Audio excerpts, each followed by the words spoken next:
The stagecoach wasn't supposed to arrive that Christmas Eve, not through the blizzard, not when every sensible soul had taken shelter. But there it was, rolling into Pine Creek like a ghost from another world. And when she stepped down into the snow, golden hair catching the lamplight, Graham Lark felt something crack inside his chest, something he'd buried 6 years ago with his father. He didn't know it yet, but the woman in the Eastern dress would shatter every wall he'd built. This is their story. Stay until the end and comment your city so I can see how far this tale has traveled. The wind cut through Pine Creek like a blade, sharp enough to make a man question every choice that had brought him to this God-forsaken corner of Montana territory. Graham Lark stood on the boardwalk outside Murphy's saloon, his collar turned up against the Christmas Eve blizzard, watching the street disappear under fresh powder. At 25, he'd already lived enough winters to know this one was meaner than most. The kind that killed cattle, snapped fence posts, and reminded a man just how small he was against the vastness of the West. Behind him, the saloon glowed warm and raucous, fiddle music bleeding through the gaps in the doorframe, men's laughter mixing with the clink of glasses and the occasional crash of furniture when someone had too much Christmas cheer and not enough sense. Graham had stopped in for a single whiskey, just enough to take the edge off before riding back to the Circle L ranch. Alone. The way he preferred it. The way it had to be. He pulled his hat lower and started toward his horse when he heard it. The distant jangle of harness bells, faint at first, then growing louder. Impossible. The stage from Helena wasn't due for another 3 days, and no driver with half a brain would attempt Broken Ridge Pass in this weather. Yet there it came, emerging from the white curtain of snow like something out of a fever dream, 4 horses straining against their traces, the coach lurching and sliding on the frozen ruts. Graham wasn't the only one who'd noticed. Up and down the street, doors opened. Men stepped out, shaking their heads in disbelief. Old Pete from the telegraph office cupped his hands around his mouth and hollered, "That's Higgins! Crazy son of a bitch actually made it!" The stage rolled to a stop in front of the Timber Creek Hotel, and for a moment everything hung suspended. The snow, the music, the breath in Graham's lungs. Then the door swung open, and time started moving again, but differently somehow, like the world had shifted half a degree off its axis. The first person to emerge was a man in his 50s, solid and businesslike, with silver threading through his dark beard. He moved like someone accustomed to authority, careful but confident as he navigated the coach's steps. But Graham barely registered him, because behind him, stepping down into the swirling snow with one gloved hand gripping the doorframe, was a woman who didn't belong in Montana any more than a diamond belonged in a coal bucket. She was young, early 20s, he'd guess, with golden hair pinned up beneath a velvet traveling hat that probably cost more than most folks in Pine Creek made in a month. Her dress was deep green, tailored, and Eastern, with brass buttons that caught the lamplight spilling from the hotel windows. Everything about her screamed money, breeding, refinement. Everything about her said she'd stepped off the stage and into the wrong century. But it was her face that stopped Graham cold. Even from across the street, even through the falling snow, he could see the fine lines of her features, the determined set of her jaw, the intelligence in her eyes as they swept across the town, taking measure. She wasn't pretty in the fragile way of porcelain dolls. She was beautiful in the way of something wild that had been temporarily caged, something that still remembered what freedom tasted like. Their eyes met. It lasted no more than 3 seconds, maybe 4. But in that span, Graham felt the full weight of her gaze, curious, assessing, unafraid. Something in his chest lurched, a sensation he hadn't experienced since he was 19 years old, and stupid enough to believe in things like fate and future, and the possibility that another person could fill the empty spaces inside you. He turned away first, cursing under his breath. "Quite a sight, ain't she?" The voice belonged to Tom Murphy, who'd stepped out of his saloon to watch the commotion. He was grinning, tobacco stains yellowing his teeth. "Eastern quality, that one. You can smell the money from here." Graham grunted non-committally and started toward his horse again. "That's Evelyn Hart," Murphy continued, undeterred by Graham's silence. The man had a gift for knowing everyone's business before they knew it themselves. Traveling with her uncle, Wallace Hart. He's some kind of timber investor from Philadelphia. Word is they're here to look at the northern tracks, maybe buy up some land. "Good for them," Graham said flatly. He untied his horse's reins from the hitching post, his fingers clumsy in the cold. Heard they're staying through the new year. Shame you're such a hermit, Lark. Woman like that might what? Graham turned, and something in his expression made Murphy take a half step back. Might want to waste her time on a dirt-poor rancher? Might stick around long enough to see what Montana winters do to delicate eastern flowers? He swung up into the saddle, the leather creaking beneath him. She'll be gone before the week's out. They always are. He didn't wait for Murphy's reply. He urged his horse forward, past the hotel, past the warm glow of the windows where he could see the hearts being greeted by Gerald Foster, the hotel owner, past the false promise of Christmas cheer and human connection. Back toward the 6 miles of frozen trail that separated him from the Circle L, from the empty house his father had built, from the life he'd constructed out of necessity and stubbornness and the determination never to need anyone again. The wind howled across the open country, and Graham welcomed it. Cold was honest. Cold didn't pretend to be something it wasn't. Cold didn't make promises it couldn't keep. But as his horse picked its way through the drifts, he couldn't shake the image of golden hair catching lamplight, of eyes that had seen straight through him in the space of a heartbeat. By the time he reached the ranch, his beard was crusted with ice, and he'd convinced himself he was being a fool. She was just a woman, a pampered, privileged woman who'd be on the first stage out of Pine Creek the moment she realized what the West really was. Not some romantic adventure from a dime novel, but a grinding test of endurance that broke the weak and hardened the strong into something barely human. The Circle L sat in a shallow valley, protected on 3 sides by ponderosa pines that his father had refused to cut. The ranch house was solid but spare, 2 rooms and a loft, built to withstand weather, not impress visitors. The barn was larger and in better repair. Priorities. Out here, animals mattered more than comfort. Graham stabled his horse, forked out hay, checked the dozen head of cattle huddled in the lee of the barn. Then he walked through the snow to the dark house, his boots the only sound in the vast silence. Inside, he lit a single lamp and built up the fire, his movements automatic from 6 years of practice. The room was clean but austere. A table, 2 chairs, a shelf of books his mother had loved and his father had tolerated. No decorations, no wreath on the door, no acknowledgement that tomorrow was anything but another day closer to spring. Christmas had died the year his father did. Graham poured himself a generous whiskey and sat at the table staring at the fire. Outside, the wind tested the walls, seeking weaknesses. Finding none, it moved on, disappointed. He thought about the woman, Evelyn, Murphy had called her, and felt a flicker of something dangerous, curiosity maybe, or worse, interest. He crushed it ruthlessly. He'd learned his lesson about beautiful things that didn't belong in Montana. His mother had been one, a school teacher from Boston who'd fallen in love with his father's promises of adventure and wide-open spaces. She'd lasted 8 years before the loneliness and the cold and the endless work had worn her down to nothing. He'd been 12 when she died, old enough to understand that love wasn't enough, that wanting something badly didn't make it possible. His father had changed after that, became harder, more remote. The land takes everything eventually, he'd told Graham once, drunk on Christmas Eve, staring into a fire much like this one. Your mother, your dreams, your softness. If you're smart, you'll stop fighting it, let it take what it wants and protect what's left. Graham had thought he understood. Then 6 years ago, his father had gone out to check on the herd during a January blizzard and hadn't come back. They'd found him 3 days later, frozen solid, 100 yards from the barn. He'd gotten turned around in the whiteout, died within shouting distance of home. After that, Graham had stopped pretending the West was anything but a beautiful, merciless enemy. He'd rebuilt the herd, repaired the fences, kept the ranch running through sheer stubbornness. He'd stopped going to town except when necessary. He'd stopped letting people get close. He'd stopped believing in Christmas miracles or second chances, or the idea that another person could be anything but a liability in a place where weakness meant death. It had worked. He'd survived. He'd even prospered, in his own small way. The Circle L wouldn't make anyone rich, but it was his, free and clear, and he owed nothing to any man. The price was loneliness so complete it had become a kind of companion, reliable in its constancy. Graham finished his whiskey and went to bed, expecting to forget Evelyn Hart by morning.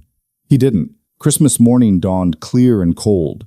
The kind of day that made the snow sparkle like crushed diamonds and hurt your eyes to look at too long. Graham was mending tack in the barn when he heard the sound of hoofbeats crunching through the snow. He tensed. Visitors were rare, and rarely good news, then relaxed slightly when he recognized Sheriff Bill Dawson's gray gelding. The sheriff was a good man, fair and competent, one of the few people in Pine Creek Graham respected, but his arrival on Christmas morning could only mean trouble. "Morning, Graham." Dawson dismounted stiffly, his breath fogging in the frigid air. "Merry Christmas." "Bill?" Graham set aside the bridle he'd been working on. "What brings you out?" "A favor to ask, actually." Dawson stomped his feet, trying to restore circulation. "You know those timber investors who came in last night?" Graham's hands stilled. "I saw them. Wallace Hart and his niece. They need someone to guide them up to the northern tracks. Hart wants to see the land before he commits to buying. Problem is, Higgins, the stage driver, is laid up with a fever. Doctor says it's not serious, but he's in no shape to make the trip, and nobody else in town knows those trails like you do. There's plenty of men who could—" "No." Dawson's voice was firm. "There's men who think they know the backcountry, and there's you.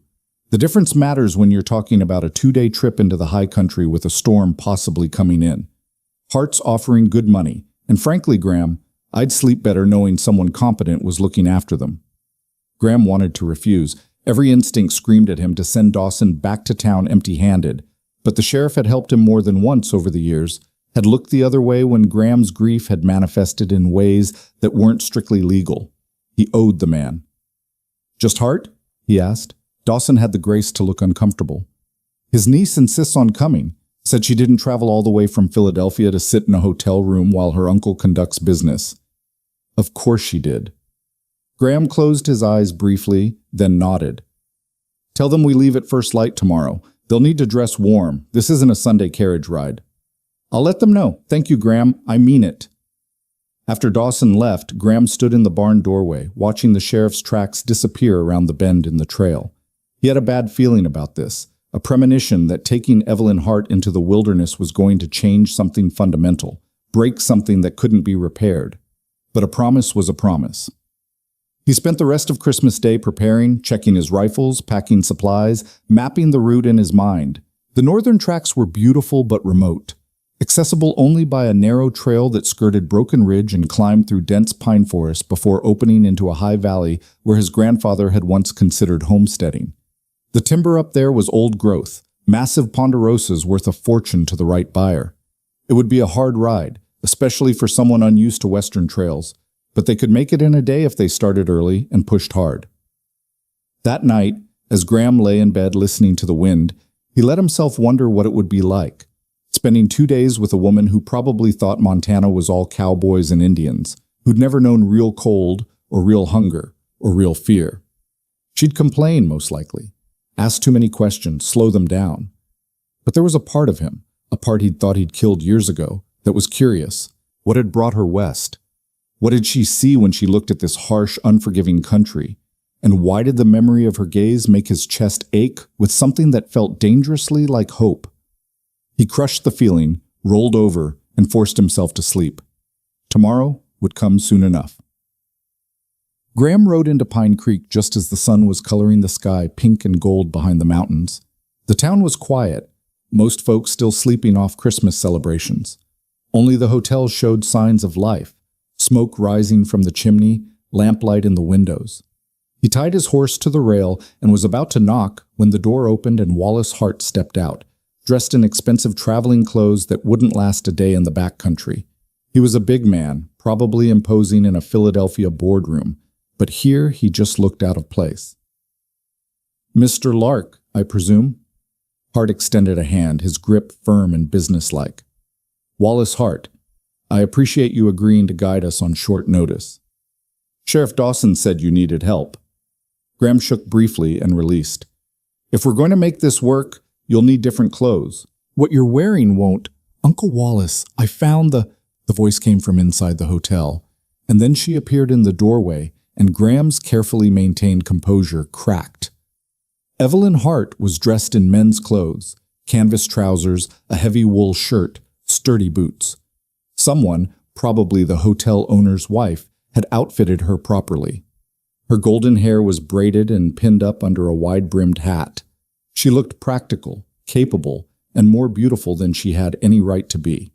Her eyes found his, and for the second time, Graham felt that jolt of recognition, of something clicking into place that shouldn't click, that couldn't click, because he'd sworn off this kind of foolishness years ago. "You're our guide." It wasn't a question. She studied him with the same direct assessing gaze she'd used on the town. "I'm Evelyn Hart." "Graham Lark." He touched the brim of his hat, a gesture automatic from childhood manners his mother had drilled into him. "This isn't going to be an easy ride, Miss Hart. The trail's rough, and we'll be camping overnight. If you'd prefer to stay in town, I wouldn't—" Her chin lifted slightly, a gesture of determination he recognized because he'd seen it in his own mirror often enough. "I didn't come to Montana to sit in parlors, Mr. Lark." Wallace Hart chuckled. "You'll find my niece has a stubborn streak, Mr. Lark. Comes from her father's side of the family." "Stubbornness keeps you alive out here," Graham said, still holding Evelyn's gaze. "But so does knowing when to admit you're in over your head." "Then I suppose we'll find out which applies." Her voice was level, but he caught a flash of something in her eyes. Annoyance, maybe, or the spark of a challenge accepted. Against his better judgment, Graham felt his mouth twitch towards something that might have been a smile if he'd remembered how. "I suppose we will. We need to get moving if we want to make camp before dark." "Can you ride?" "I've been riding since I was 6 years old." "English saddle?" "Does it matter?" "Western saddle's different. Heavier. Built for long days and rough terrain, not jumping fences in a paddock." "Then I'll learn." She moved past him toward where the horses waited, and he caught a scent of something floral, lavender maybe, or rosewater, that had no business in a Montana winter. The ride started in silence, single file on the narrow trail that led north out of Pine Creek. Graham took point, Wallace Hart in the middle, and Evelyn bringing up the rear. The first hour was easy, following the creek bottom where the snow wasn't too deep and the horses could find their footing. Graham kept them at a steady walk, letting the Harts adjust to the saddles, the altitude, the reality of what they'd signed up for. He glanced back periodically, checking their progress. Wallace seemed capable enough, though his city softness showed in the way he sat too stiffly, fighting the horse's rhythm instead of moving with it. But Evelyn surprised him. She'd settled into the saddle naturally, her body already learning the different balance, her hands light on the reins. When they stopped to water the horses at a tributary, Graham finally broke the silence. "We'll reach Broken Ridge Pass by midday. That's where it gets steep. Stay close, and if your horse acts nervous, don't fight it. They can sense rockfall better than we can." "Have you lost many clients to rockfall, Mr. Lark?" Evelyn asked, dismounting with only a slight stumble. "I don't have clients, Miss Hart. I have a ranch. This is a favor to the sheriff." "A favor that comes with payment, I understand." "Money's money."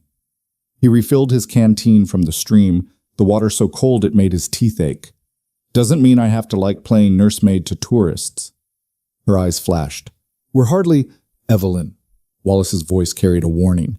He turned to Graham with a placating smile. "You'll have to forgive my niece, Mr. Lark. She spent too much time in my brother's business offices, learning to speak her mind. Sometimes she forgets the frontier has different courtesies." "The frontier doesn't have courtesies," Graham said bluntly. "It has survival. You speak plain, you act fast, and you don't waste time on pretty words when pretty words don't change facts." He caught Evelyn's gaze. "Your uncle's right. You are tourists. Nothing wrong with that, but let's not pretend otherwise. I'll get you to the timber tracks and back safely if you follow my lead. That's the deal." For a moment he thought she might argue. Then, surprisingly, she laughed, a genuine sound that transformed her face from beautiful to luminous. "You're right. We are tourists, and you're doing us a favor we don't properly appreciate." She extended her hand. "Truce?" Graham looked at her outstretched hand, at the fine bones visible through her glove, at the smile that was somehow both apologetic and challenging. Against every bit of common sense he possessed, he shook it. "Truce." Her grip was firmer than he'd expected, and she held on a fraction longer than necessary, her eyes searching his face for something he couldn't name and wasn't sure he wanted her to find.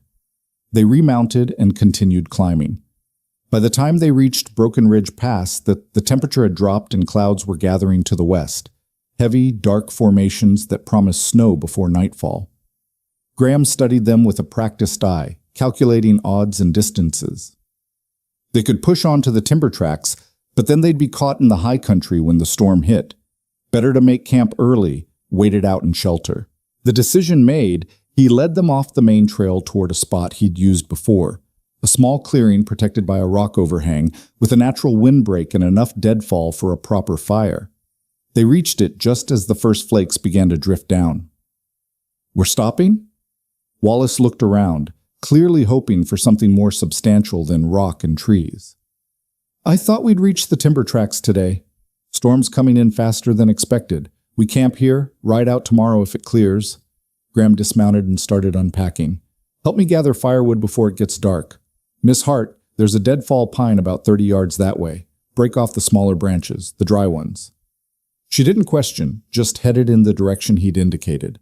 Wallace helped Graham set up a lean-to using pine boughs and canvas, their breath fogging as they worked. By the time Evelyn returned with an armload of wood, Graham had a fire pit dug and lined with rocks. He'd built hundreds of campfires in his life, but having an audience made him self-conscious. He could feel Evelyn watching as he arranged the kindling, struck flint to steel, coaxed the first flames to life. The fire caught and grew, pushing back the darkness and the cold, creating a small circle of warmth and light in the vast wilderness. "You make it look easy," she said softly, holding her hands out to the heat. "Practice." He set up the coffee pot, measured grounds from a tin. "Out here, fire's the difference between alive and dead." "Is everything life or death to you, Mr. Lark?" He glanced up, caught off guard by the question. In the firelight, her face was softer, more vulnerable than the determined woman who'd faced him down in Pine Creek. "In Montana?" "Usually, yes." Wallace had wandered off to tend to the horses, leaving them alone in the fire's glow. Snow was falling steadily now, hissing when flakes landed in the flames. Evelyn pulled her coat tighter and sat on a log Graham had dragged near the fire. "You don't think much of us, do you?" Her voice was curious, not accusatory. "City people coming west, playing at frontier life." Graham poured coffee into a tin cup, handed it to her. "I think you don't understand what you're playing at. This," he gestured at the darkness beyond their small circle of light, "this will kill you if you give it half a chance. It doesn't care about your money or your education or your good intentions. It just is, and you either adapt or you die." "And you've adapted." "I was born here. Different thing." She sipped the coffee, made a face at its bitterness, but kept drinking. "Tell me about your ranch." "Not much to tell. Cattle, horses, 6 square miles of land that's trying to kill me every winter. Yet you stay." "Where else would I go?" The question came out harsher than he'd intended. He busied himself with the coffee pot, pouring his own cup. "The Circle L is mine. Only thing in this world, that is." "That sounds lonely." "Loneliness doesn't kill you. Dependency does." The words hung between them, stark and revealing. He'd said too much, exposed too much. He turned away, checking the horses, giving himself an excuse to leave the fire's intimacy. But her voice followed him into the darkness. "What happened to make you think that?" He didn't answer, couldn't answer, because to answer would be to excavate the graves of his parents, to revisit the Christmas Eves of his childhood when his mother had tried to make their rough cabin feel like a home, to remember his father's slow dissolution after she'd died, to relive the moment he'd found his father's frozen body in the snow. Some stories didn't need telling. When he returned to the fire, Wallace was back, talking business, timber prices, transport costs, the logistics of logging in Montana wilderness. Graham half listened, contributing when asked a direct question, but his attention kept drifting to Evelyn. She'd produced a small leather journal and was sketching something by firelight, her face absorbed in concentration. "What are you drawing?" The question surprised him almost as much as it surprised her. She hesitated, then turned the journal so he could see. It was the campsite, the fire, the lean-to, the horses standing together in the shadows. But it wasn't just accurate, it was alive somehow, capturing not just what things looked like, but how they felt. "You're good." "Thank you." She closed the journal, tucked it away. "I studied art before, well, before my father decided I'd be more useful in his business offices. Is that why you came west, to escape? Is that why you stay here, to escape? He almost smiled at having his own technique turned on him. Touché, Miss Hart. Evelyn, she corrected. If we're going to be camping together in the wilderness, we might as well dispense with formalities. Evelyn. Her name felt foreign on his tongue, too soft, too refined, but also right in a way he didn't want to examine too closely. And you're Graham, not Mr. Lark, not the guide. Graham. Something in his chest loosened, a knot he hadn't known was there. Graham, he agreed. The snow fell heavier and the wind picked up, but inside their small shelter the fire burned bright and the cold seemed distant. Wallace eventually bedded down, his snores providing a counterpoint to the storm. Graham and Evelyn stayed awake, talking in low voices about nothing and everything, books they'd read, places they'd seen, dreams they'd had before life had taught them to dream smaller. Do you know what I love about winter? Evelyn asked, staring into the flames. The silence, the way snow muffles everything, makes the world feel clean and new. Winter's not clean, Graham said. It's brutal, unforgiving. Can't it be both? She looked at him, and in the firelight her eyes were gold and green and impossibly deep. Beautiful and brutal? Worth loving even though it hurts? He had no answer for that. Or rather, he had too many answers, none of which he was willing to speak aloud. Eventually, she stood, brushed snow from her coat. I should sleep. Tomorrow will be another long day. Evelyn. He stopped her with a word, not sure what he wanted to say, but knowing he couldn't let her leave without saying something. You asked earlier why I think dependency kills. The answer is, I've watched it happen. To people I loved. This place, Montana, it's magnificent, but it takes everything, your strength, your softness, your hope. If you depend on anyone but yourself, when they break, and they will break, you go down with them. She studied him for a long moment, snow catching in her hair, melting on her cheeks. Maybe you've just never met anyone strong enough not to break.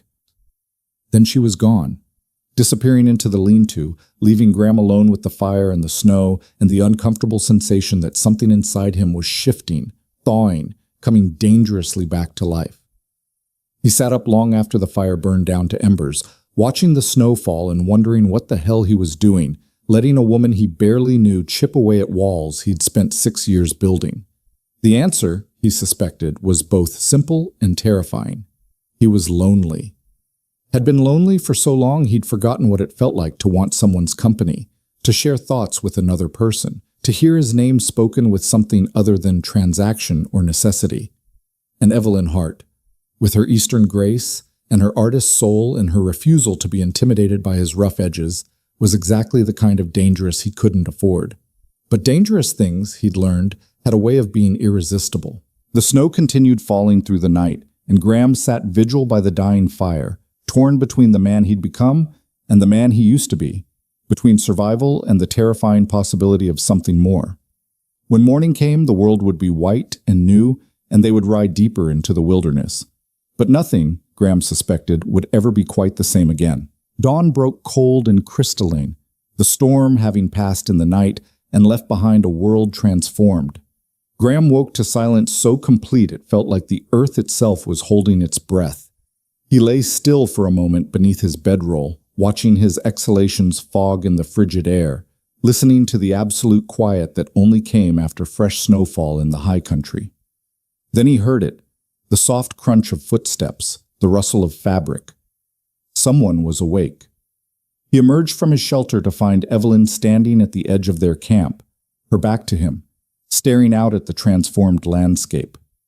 Snow had piled nearly 2 feet deep overnight, draping every branch and boulder in white, turning the familiar pines into cathedral columns. The rising sun caught the crystals and made them sparkle like scattered stars. She didn't turn when he approached, but he saw her shoulders shift slightly, acknowledging his presence. For a long moment neither spoke, both simply watching as light spread across the valley below them, painting the snow in shades of pink and gold. "I've never seen anything like this," she finally said, her voice hushed, reverent. In Philadelphia, snow is just cold and gray and something to be endured. But this, she gestured helplessly at the vista before them. This is what cathedrals try to be and fail. Graham found himself looking at the landscape through her eyes, seeing what had become commonplace to him rendered new and miraculous. It's just winter, he said, but the words lacked conviction. No. She turned to face him, and her eyes were bright with something that looked like wonder. It's not just winter. It's proof that beauty doesn't require softness, that something can be harsh and unforgiving and still take your breath away. She paused, and when she spoke again, her voice was quieter. I think I'm beginning to understand why you stay. He wanted to tell her she was wrong, that she was romanticizing hardship, seeing poetry where there was only survival. But standing there in the pristine morning, watching dawn light catch in her hair and paint her face in shades of rose and amber, he couldn't find the words to deny what she'd said. Because she was right. This was why he stayed. Not for comfort or company or ease, but for moments like this. Moments when the world revealed itself as something larger and more magnificent than the small struggles of human existence. We should wake your uncle, he said instead, breaking the spell. We've got hard riding ahead if we want to reach the timber tracks by afternoon. The moment passed. Evelyn nodded and moved toward the lean-to where Wallace still slept. Graham busied himself with the fire, coaxing last night's embers back to life, setting coffee to boil. Routine. Familiar. Safe. But his hands remembered the way she'd looked standing in the snow-bright dawn, and his chest carried a warmth that had nothing to do with the flames. They broke camp efficiently, Wallace proving himself more capable than Graham had given him credit for. Within an hour, they were mounted and moving, following the trail that climbed steadily toward Broken Ridge. The fresh snow made the going slower. The horses had to pick their way carefully, testing each step. But it also made the world feel newly made, untouched by human passage. Graham led them single file again, but this time Evelyn maneuvered her horse to ride beside him, where the trail widened enough to permit it. Wallace seemed content to follow at a slight distance, giving them space that Graham wasn't sure he wanted but found himself grateful for nonetheless. Tell me about your mother, Evelyn said abruptly. Last night you mentioned loving people who broke. Was she one of them? He should have deflected, changed the subject, reminded her that his past was none of her concern. Instead, he found himself answering. She was from Boston, came west as a school teacher, met my father at a church social in Helena. He promised her adventure and a different kind of life. And did she get it? She got Montana. He kept his eyes on the trail ahead, on the rhythmic movement of his horse's ears, which is either the greatest adventure or the cruelest disappointment, depending on your perspective. Which was it for her? The question lodged somewhere beneath his ribs. Both, I think. She loved the land, the space, the wildness, the way every season felt like a story being told. She planted wildflowers around the house every spring, even though the deer ate most of them. She taught me to read using books she'd brought from Boston. She made our cabin feel like a home instead of just shelter. He paused, surprised by how easily the memories were flowing, how much he wanted to tell her things he'd never spoken aloud. But the isolation wore on her. The winters. The endless work. Watching her garden freeze, seeing her books get damaged by the moisture, having no one but my father and me for company month after month. By the time I was 12, she'd stopped planting flowers, stopped singing while she worked. She just faded, like she was slowly becoming invisible, even while she was still alive. How did she die? Pneumonia, quick and brutal. One week she had a cough, the next week she was gone. He swallowed against the tightness in his throat. My father never recovered. He kept the ranch running, kept us fed and sheltered, but the part of him that knew how to be human died with her. He taught me everything about surviving in Montana, but nothing about living. Evelyn was quiet for a long time, and Graham thought maybe he'd said too much, exposed too much vulnerability to someone who'd be gone from his life within days. Then her gloved hand reached across the space between their horses and briefly touched his arm. I'm sorry, she said simply. No platitudes, no empty reassurances that time healed all wounds, or that his mother was in a better place. Just acknowledgement, sincere and sufficient. It was a long time ago. Grief doesn't care about time. She pulled her hand back, but the warmth of that brief contact lingered. My mother died when I was 16. Cholera epidemic. One day she was teaching me how to arrange flowers for a dinner party. 3 days later I was wearing black and learning that some absences never stop hurting. I'm sorry, he echoed, and meant it. So here we are, she said with a sad smile.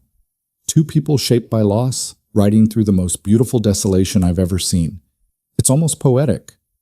Poetry doesn't keep you warm. No, but it gives you a reason to want to be warm. She looked at him directly, and there was challenge in her gaze. You've built your whole life around surviving, Graham, but survival isn't the same as living. In Montana, it has to be. Does it? Or is that just what you've told yourself so long you've started believing it? Before he could respond, Wallace called out from behind them. How much farther to the timber tracks? Graham seized the interruption gratefully.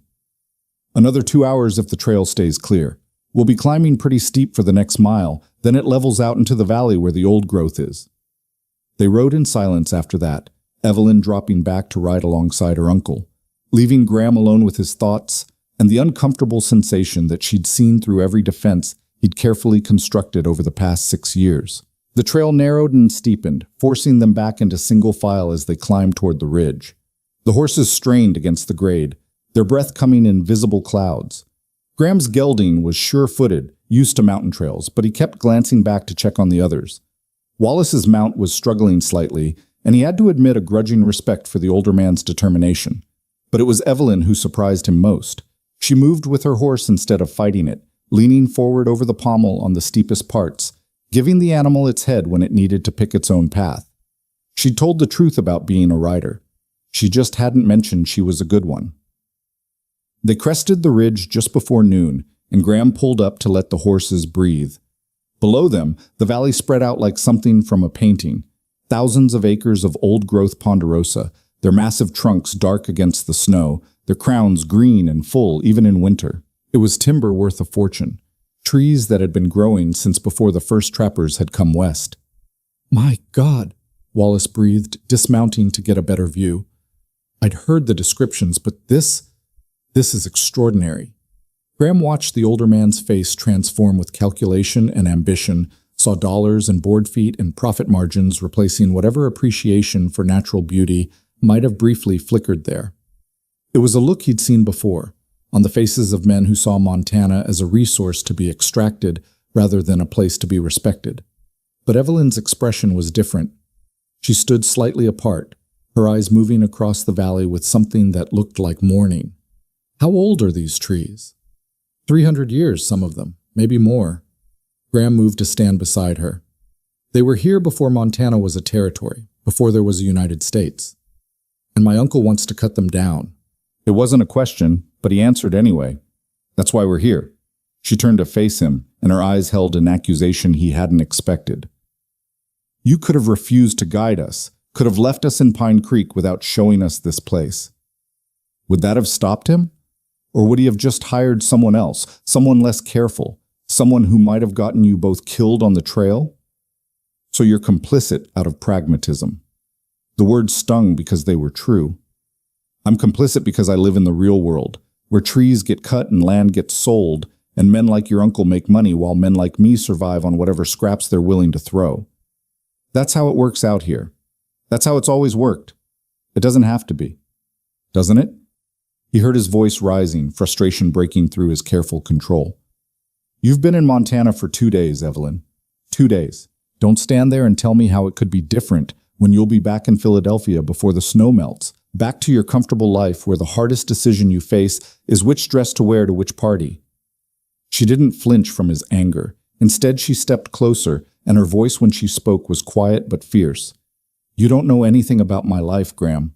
You don't know what I've sacrificed or what I've lost or what battles I've fought in ballrooms and boardrooms where the weapons are words instead of rifles, but the casualties are just as real. You think hardship is unique to the frontier? You think suffering requires snow and isolation? I think the frontier doesn't pretend to be anything but hard. And I think you use hardship as an excuse to keep everyone at a distance. Her eyes blazed. You wear your scars like armor and call it strength, But it's just another kind of cowardice. The words hit like a physical blow. For a moment, Graham couldn't breathe, couldn't think, couldn't do anything but stare at this woman who'd somehow seen past every wall he'd built and struck directly at the truth he'd been hiding from for 6 years. "Graham, Miss Hart!" Wallace's voice cut through the tension. "Come look at these trunks. The timber here is even better than I'd hoped." Evelyn held Graham's gaze for one more moment, then turned and walked away, leaving him standing alone on the ridge with the taste of truth bitter in his mouth. They spent the next hour surveying the timber, Wallace making notes in a leather journal while Graham pointed out property boundaries and discussed access routes and logging logistics with the detached professionalism he used when selling cattle or negotiating for supplies. Evelyn remained silent, sketching in her own journal, capturing the trees with quick, sure strokes. When Wallace finally declared himself satisfied and ready to head back, the sun was already beginning its descent toward the western peaks. Graham calculated distances and light and made a decision. "We're not going back the way we came." Wallace looked up from his notes. "Why not?" "There's a line cabin about 2 hours northwest of here. It's closer than retracing our route, and there's another storm coming in tonight." He pointed to the clouds building on the horizon, dark and heavy with snow.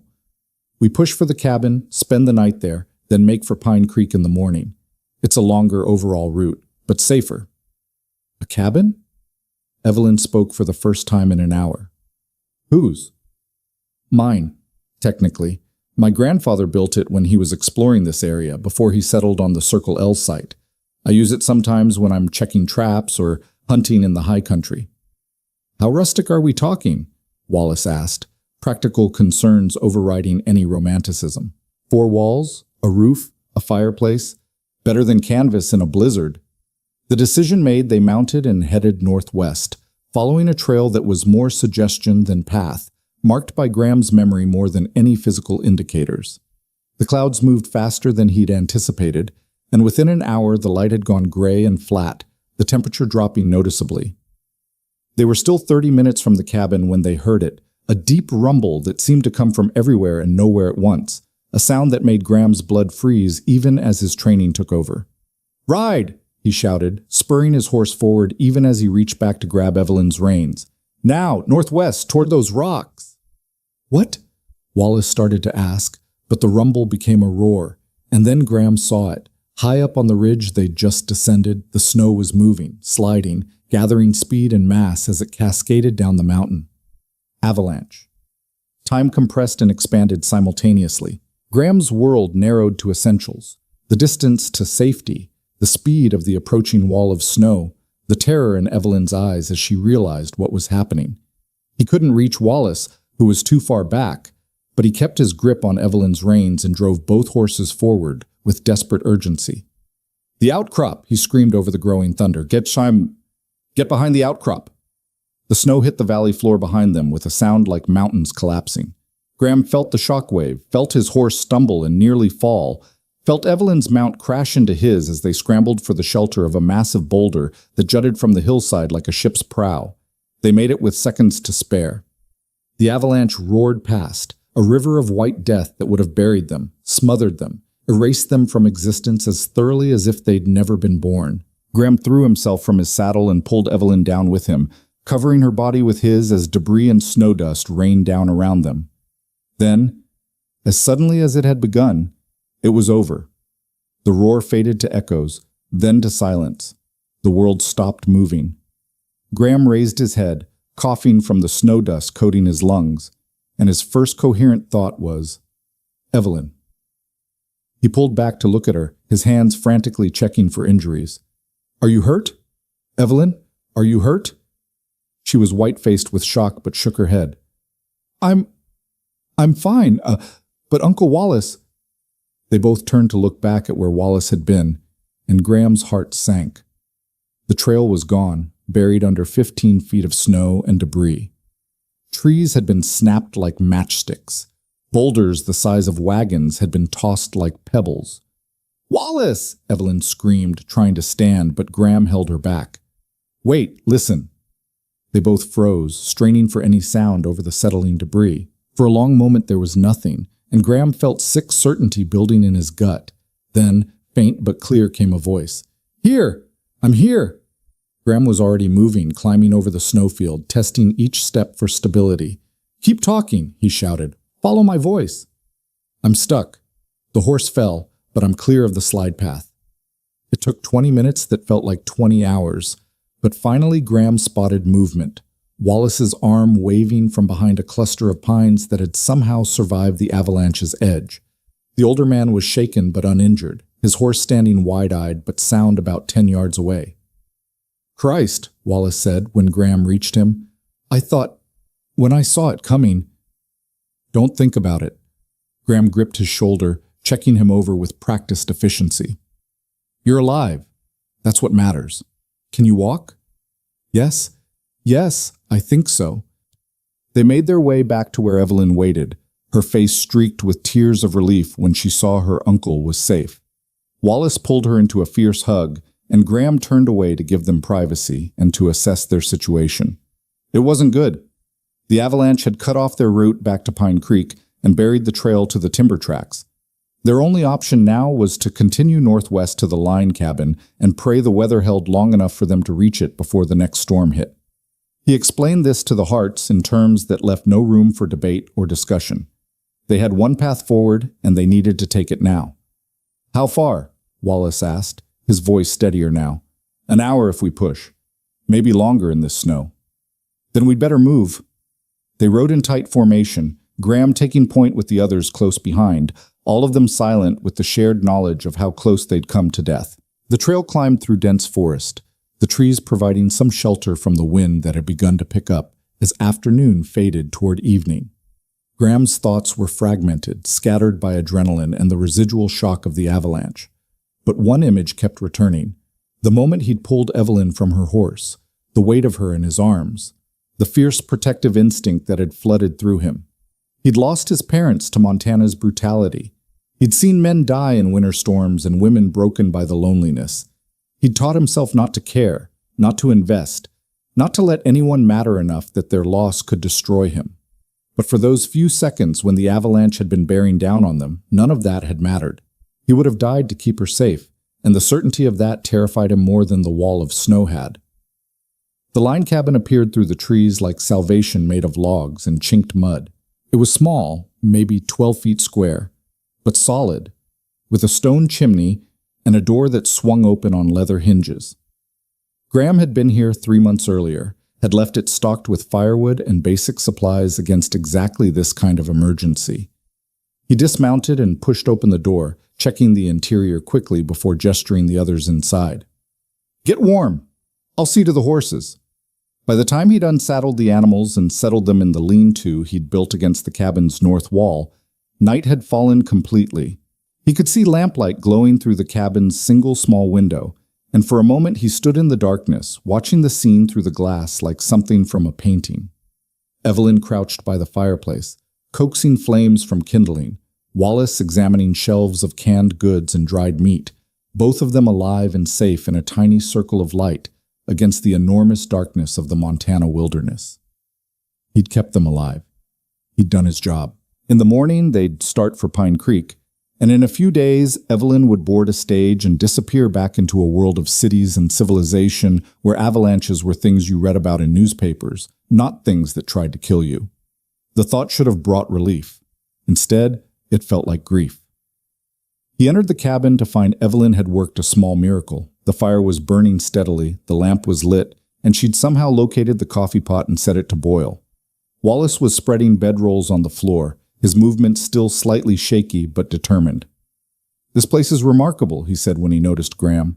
"Primitive, yes, but everything you'd need to survive." "You built all this?" "My grandfather did most of it. I've just maintained it." Graham shrugged out of his coat, hung it on a peg. "There's beans and bacon in the larder. Not fancy, but it'll fill you up. After today, I'd eat tree bark and be grateful." Wallace clapped him on the shoulder. "Thank you, Graham. For getting us out of that. For keeping my niece safe. For everything." Graham nodded, uncomfortable with gratitude, and moved to help Evelyn with the fire. She glanced up at his approach, and something passed between them, acknowledgement of survival, recognition of shared danger, a connection forged in those moments when death had been close enough to touch. "You knew," she said quietly. "The second you heard that sound, you knew exactly what to do." Training, experience. It was more than that. She stood, brushing ash from her hands. "You didn't hesitate, didn't freeze, didn't even stop to think about your own safety. You just acted. That's how you survive out here. Thinking gets you killed." "Or it's how you love," she said, and before he could process what she meant, she'd turned away to tend the coffee. They ate in relative silence, exhaustion catching up with all of them, as the adrenaline faded and the warmth of the cabin worked its magic. Wallace was asleep within an hour, his snores filling the small space with a reassuring rhythm, but Evelyn remained awake, sitting cross-legged on her bedroll, her journal open in her lap, sketching by lamplight. Graham watched from his spot by the fire, watched her hand move across the paper in confident strokes, watched concentration furrow her brow. "What are you drawing?" She looked up, startled, as if she'd forgotten he was there. Then slowly she turned the journal so he could see. It was the avalanche, or rather, the moment after. She'd captured him pulling her from her horse, his face tight with fear and determination, her own expression somewhere between terror and trust. It was raw and honest and uncomfortably revealing. "You were there," she said simply. "When everything was chaos, when I couldn't think or breathe or do anything but be afraid, you were there. You kept me safe. It's what guides do." "No." She closed the journal, set it aside. "It's what people do when they care about someone, even if they're too stubborn to admit it." Graham felt something in his chest constrict. "Evelyn, you're going to tell me not to read too much into it," she interrupted, "that you would have done the same for anyone, that it's just survival instinct and frontier practicality and nothing more." She moved closer until she was sitting beside him, close enough that he could feel her warmth through the cold air. "But I don't believe you." "What you believe doesn't change reality." "Then what is reality, Graham?" Her voice was soft but insistent. "That you've spent so many years alone, you've convinced yourself you prefer it. That you've buried your heart so deep you think it's gone? That you'd rather die than risk caring about someone again?" "Yes." The word came out harsh, desperate. "Because caring means losing. It always means losing. My mother cared, and Montana killed her. My father cared, and he spent his last years as a ghost. I watched them both fade away, and I swore I'd never—" He stopped, breathing hard, shocked by how much he'd revealed. Evelyn didn't touch him, didn't try to comfort him with empty platitudes. She just sat there, present and real and unbearably patient, waiting until his breathing steadied and he could look at her again. "I'm not your mother," she said finally. "I'm not fragile or delicate or unprepared for hardship. I've survived things that would break most people. The death of my mother, the casual cruelty of Philadelphia society, 5 years working in a business that treats women as decorative objects instead of human beings with minds and dreams and worth." Her eyes held his, refusing to let him look away. "I came west because I was suffocating, Graham. Because I needed to know if there was more to life than pretty prisons and polite suffocation." "And is there?" "I don't know yet." She smiled, sad and hopeful at once. "But I think I'm starting to find out." Outside, the wind rose to a howl, testing the cabin's walls, seeking entry. But inside, the fire burned steady, and the darkness kept its distance, and Graham sat with a woman who'd somehow slipped past every defense he'd spent 6 years constructing. "I'm afraid," he admitted, the words barely audible, "of this, of you, of what it means that I'd have died to keep you safe today." "I know." She finally did reach out then, her hand finding his in the firelight, her fingers threading through his with a rightness that terrified him. "I'm afraid too. But I think maybe courage isn't the absence of fear. It's choosing something despite the fear." He looked down at their joined hands, at the way her pale fingers contrasted with his weathered skin, at the simple miracle of human connection he'd denied himself for so long. Then he looked up and met her eyes, and in them he saw everything he'd lost and everything he might yet find if he could just be brave enough to reach for it. "Stay," he said, the word escaping before he could stop it. "When this is over, when your uncle's business is done, don't go back to Philadelphia. Stay. Surprise flickered across her face, followed by something that looked like joy, but then both faded into something more complex. Graham, forget I said it. He pulled his hand away, stood abruptly, putting distance between them. It's late. We should sleep. Long ride tomorrow. Graham, wait. But he'd already moved to his bedroll on the far side of the cabin, turning his back, closing himself off, because the alternative, staying, talking, risking even more vulnerability, was more than he could bear. He heard her sigh, heard the rustle as she settled into her own blankets, heard the lamp being extinguished. Darkness filled the cabin, broken only by the fire's dying glow, but he couldn't sleep. He lay awake listening to her breathing, to Wallace's snores, to the wind attacking the walls, and thought about the moment when the avalanche had been bearing down on them. The crystalline clarity of that instant, when every calculation had reduced to a single imperative. Save her. Nothing else had mattered.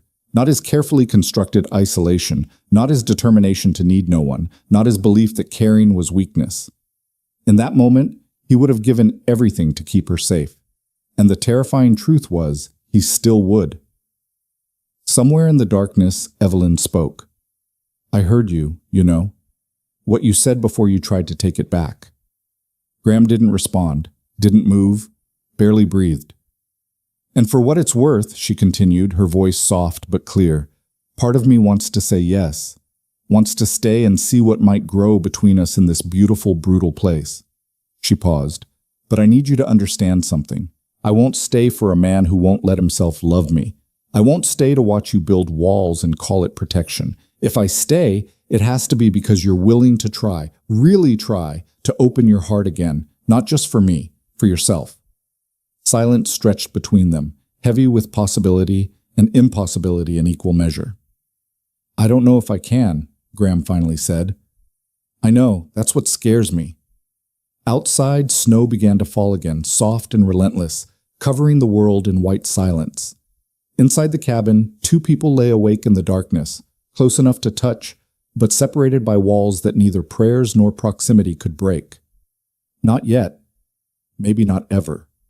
But the question had been asked, and in the asking, something fundamental had shifted. The avalanche hadn't killed them, but it had broken something loose, some frozen part of Graham's heart that had begun, against all his intentions, to thaw. Whether that would lead to growth or devastation remained to be seen. The fire burned down to embers, and eventually, exhaustion claimed them both. But even in sleep, Graham's hand remained outstretched across the small distance between his bedroll and hers, fingers reaching for something he couldn't name and didn't dare believe in. Tomorrow, they would ride for Pine Creek. Tomorrow, reality would reassert itself with all its complications and impossibilities. Tomorrow, the choice he'd offered and she'd complicated would need to be addressed. But for tonight, there was only the cabin, the snow, and the fragile, impossible hope that maybe, just maybe, two broken people might find a way to be whole together. Morning came too soon, and not soon enough. Graham woke to gray light filtering through the cabin's single window, and the sound of Evelyn moving quietly near the fireplace, coaxing the banked coals back to life. He watched her through half-closed eyes, this woman who'd somehow become essential to him in the space of 3 days, and felt the full weight of what he'd asked her last night settle on his chest like a stone. Stay. The single word hung in his mind, both plea and promise, both hope and terror. He'd meant it when he'd said it, but in the cold light of morning, the impossibility of what he was asking became clearer. What could he offer her? A hard life on a struggling ranch, winters that would test her spirit, isolation that would grind away at her cultured soul. He'd be asking her to choose the same fate his mother had chosen, and he'd watched how that story ended. Evelyn glanced over and caught him watching. Something passed across her face. Recognition, maybe, or resignation, before she looked away and focused on the coffee pot. Morning, she said, her voice carefully neutral. I thought I'd let you and Uncle Wallace sleep a bit longer. The storm passed, but it's cold enough out there to freeze words before they leave your mouth. Graham sat up, the bedroll falling away, cold air hitting his skin and clearing the last fog of sleep. Wallace was still snoring softly on the far side of the cabin, oblivious to the tension crackling between his guide and his niece. We should head out soon as we can, Graham said, standing and moving to the window. Outside, the world was white and still, unmarred by tracks or movement, beautiful and deadly in equal measure. There's a pass about 2 hours south that should still be clear. We can make Pine Creek by nightfall if we don't run into trouble. And what are the odds of that? Not running into trouble? Evelyn handed him a tin cup of coffee, their fingers brushing in the exchange. Neither acknowledged the contact, but neither pulled away quickly. In Montana, about even odds on any given day. He sipped the coffee, grateful for its bitter heat. But we've got experience on our side now. You handled yourself well yesterday. Better than most would have. I was terrified. Courage isn't the absence of fear, he said, echoing her words from the night before. It's choosing something despite the fear. Her eyes met his, and for a moment the careful neutrality cracked, revealing something raw and uncertain underneath. Graham, about what you said last night, forget it. The words came out harsher than he'd intended. I spoke out of turn. The avalanche, the danger, it made me say things I shouldn't have. You've got a life in Philadelphia, responsibilities. It was unfair of me to ask you to give that up. That's not what I was going to say. Then what were you going to say? But before she could answer, Wallace stirred and sat up, groaning as his stiff muscles protested. Good Lord, I feel like I've been trampled by a herd of cattle. Is that coffee I smell? The moment shattered. Evelyn turned away to pour her uncle a cup, and Graham moved to gather his gear, and the conversation they needed to have dissolved into the mundane necessities of breaking camp and preparing to ride. Within the hour, they were mounted and moving south, following a trail that switched back down through pine forest toward the lower valleys. The morning was crystalline and brutal, the kind of cold that turned breath to ice crystals and made every exposed inch of skin ache. But the sky was clear and the wind had died, and Graham knew they'd make good time if nothing went wrong. They rode in silence at first, single file on the narrow trail, each lost in their own thoughts. Graham's mind kept circling back to Evelyn, to the question he'd asked and the answer she hadn't given. Part of him wanted to press, to know where he stood, to force a resolution one way or another. But another part, the part that had kept him alive and functional for 6 years, warned him to leave it alone, to let her return to Philadelphia and let this brief, impossible connection fade into memory. But memory, he was learning, was a poor substitute for presence. They stopped at noon to rest the horses and eat cold biscuits and jerky from Graham's supplies. Wallace wandered off to take in the view. They'd emerged from the forest onto a ridge that overlooked miles of snow-covered valleys and distant peaks. It was magnificent and terrible, the kind of landscape that made humans feel appropriately small. Evelyn stood beside her horse, one hand on its neck, her face turned toward the sun. Graham approached slowly, giving her time to hear him coming, to decide whether she wanted to talk or be left alone. There's something I want to show you, he said when he reached her. If you're willing, it'll add about 30 minutes to our journey, but we'll still make Pine Creek before dark. She turned to look at him, curious. What is it? A place my mother loved. A valley about a mile east of here. She used to say it was proof that even winter couldn't kill beauty. He hesitated, uncertain why he was offering this, why it suddenly felt important to share this piece of his past with her. I haven't been there since she died, but I think she'd want someone to see it, someone who understands. Evelyn studied his face for a long moment, and he had the unsettling sensation that she could see every thought he was trying to hide. Then she nodded. I'd like that, very much. He explained the detour to Wallace, who agreed readily, and they set off east, following what was barely a trail, more a remembered path through Graham's childhood. The forest here was older, denser, the pines massive and spaced wide enough that riding between them felt like moving through a cathedral of wood and snow.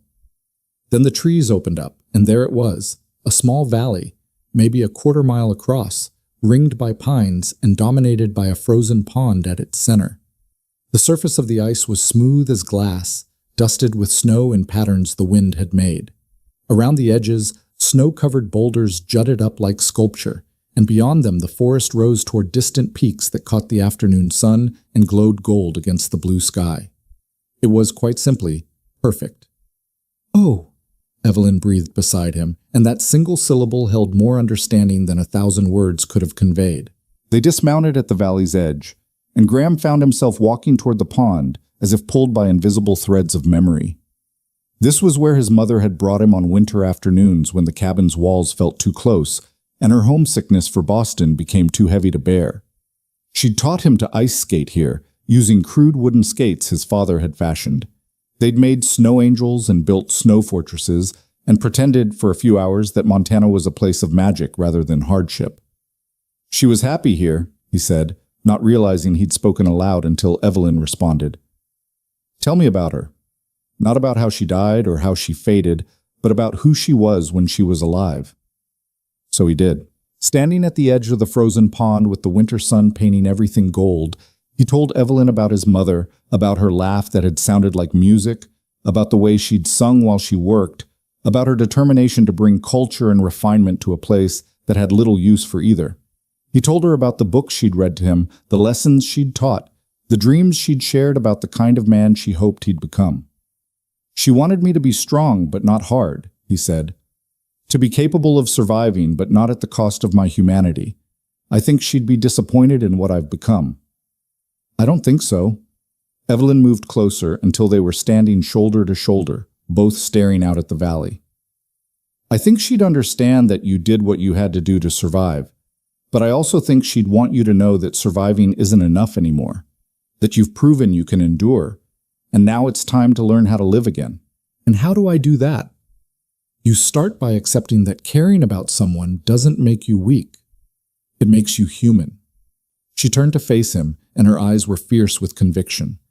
You start by understanding that love isn't a weakness to be avoided, but a risk worth taking. And you start by believing that maybe, just maybe, you deserve to be happy. I asked you to stay, he said, the words escaping before he could reconsider. Last night, in the cabin, I asked you to stay in Montana to give up your life in Philadelphia, and you started to answer, but we were interrupted. I need to know, Evelyn. I need to know what you were going to say.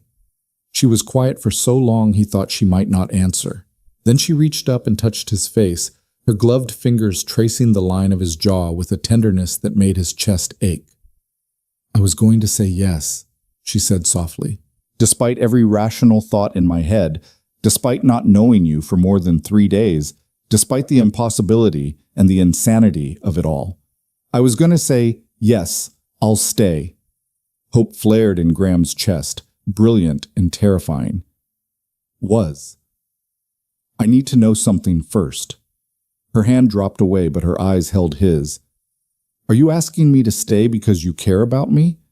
Or because you're lonely? Are you asking me to be your partner, or just someone to fill the empty spaces in your house and your life? I don't know. The honesty cost him, but he owed her truth. I don't know how to separate those things anymore. I've been alone so long that caring and needing have gotten tangled up together. But I know that when I'm with you, the world feels less harsh. I know that when that avalanche came down, the only thing I could think was that I couldn't let you die. I know that the thought of you leaving feels like losing something I didn't know I needed until I found it. That's not the same as love. No, he agreed. But maybe it's the beginning of love.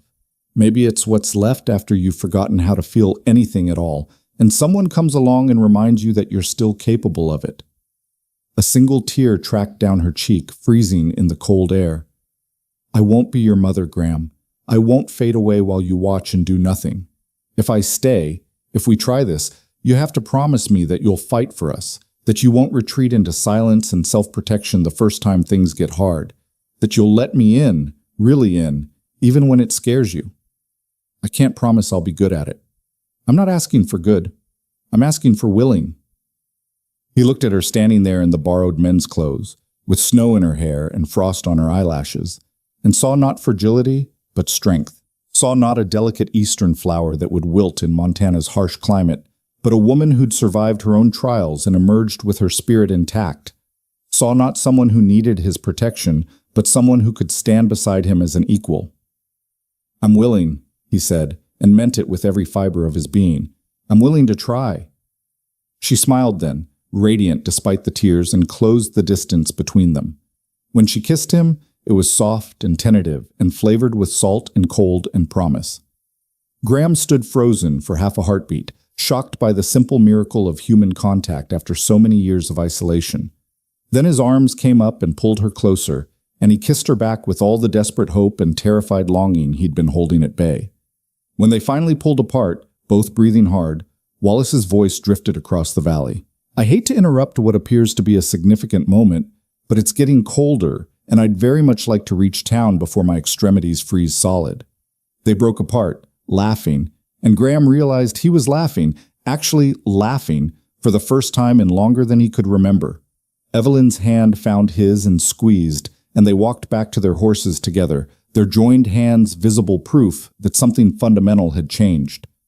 The ride to Pine Creek took on a different quality after the valley.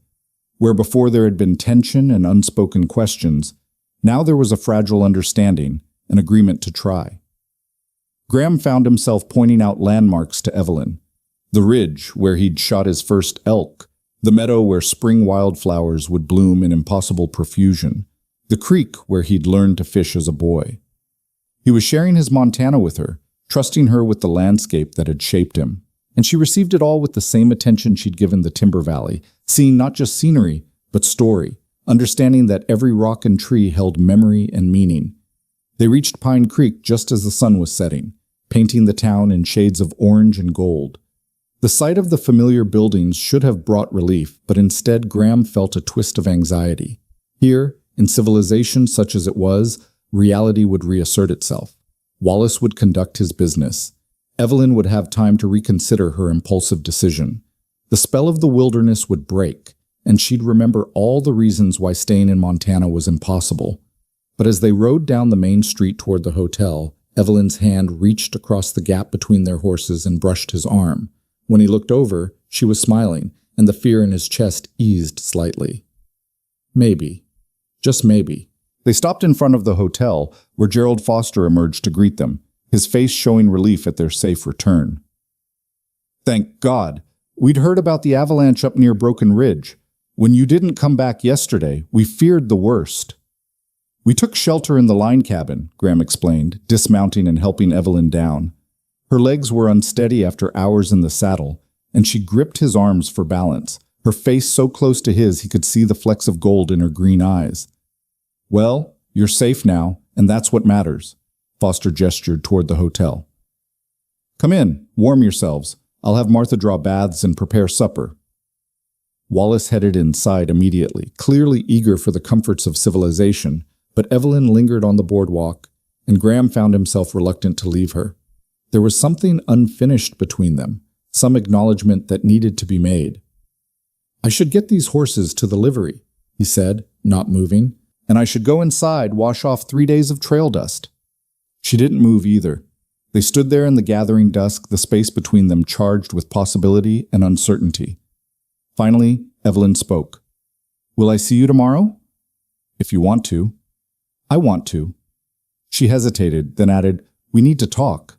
Really talk. About what staying here would mean, about logistics and reality and all the things we've been avoiding." "I know." He did know, and the knowing terrified him, because talking meant confronting all the reasons why this was impossible, why a wealthy woman from Philadelphia had no business throwing her life away on a Montana rancher. "Morning. I could come by after I finish at the livery.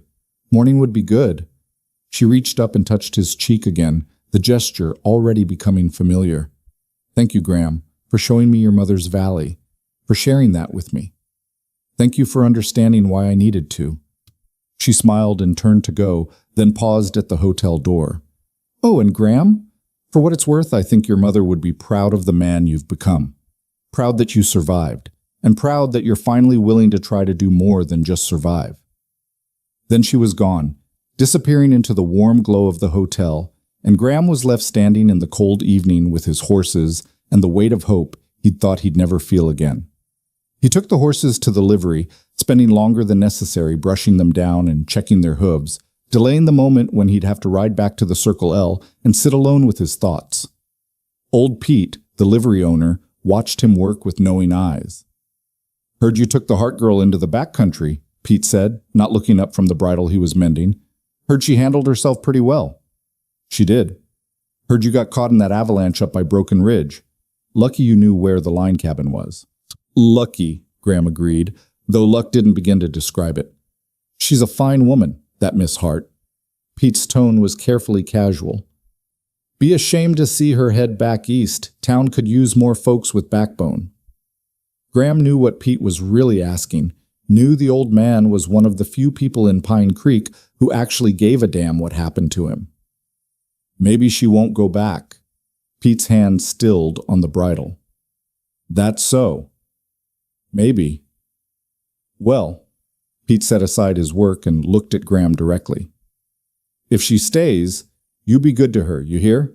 Don't let Montana make you cruel. There's enough cruelty in this world without adding to it. I'll try. That's all any of us can do. Pete picked up his work again. Your daddy tried, you know, after your mama passed. He tried real hard to keep going, to be there for you. But grief is a heavy burden, and sometimes a man can't carry it and still function. Don't judge him too harshly. Graham felt his throat tighten. I don't. Good. And don't judge yourself too harshly either. You did what you had to do to survive, and there's no shame in that. But if you get a chance at something more than survival, something that might actually make you happy, don't throw it away out of fear. The words settled into Graham's chest like seeds in winter soil, dormant now, but carrying the potential for growth come spring. He thanked Pete and mounted his horse for the ride back to the ranch. But the old man's wisdom rode with him through the darkness. The Circle L looked lonely when he arrived, a single dark structure against the snow-white landscape. No smoke from the chimney, no light in the windows, no welcoming warmth, just cold reality. This was what he was asking Evelyn to choose, this isolation, this hardship, this grinding daily battle against a land that didn't care whether you lived or died. But as he built up the fire and lit the lamp and made himself a sparse supper, he couldn't help but imagine her there, couldn't help but picture her at the stove cooking, or sitting at the table sketching, or curled up in the chair his mother used to favor, reading by firelight. The house would feel different with her in it, feel less like a shelter and more like a home. The question was whether she'd still feel the same way after a month, a year, a decade of Montana winters. Whether the romance of the frontier would survive contact with its brutal reality.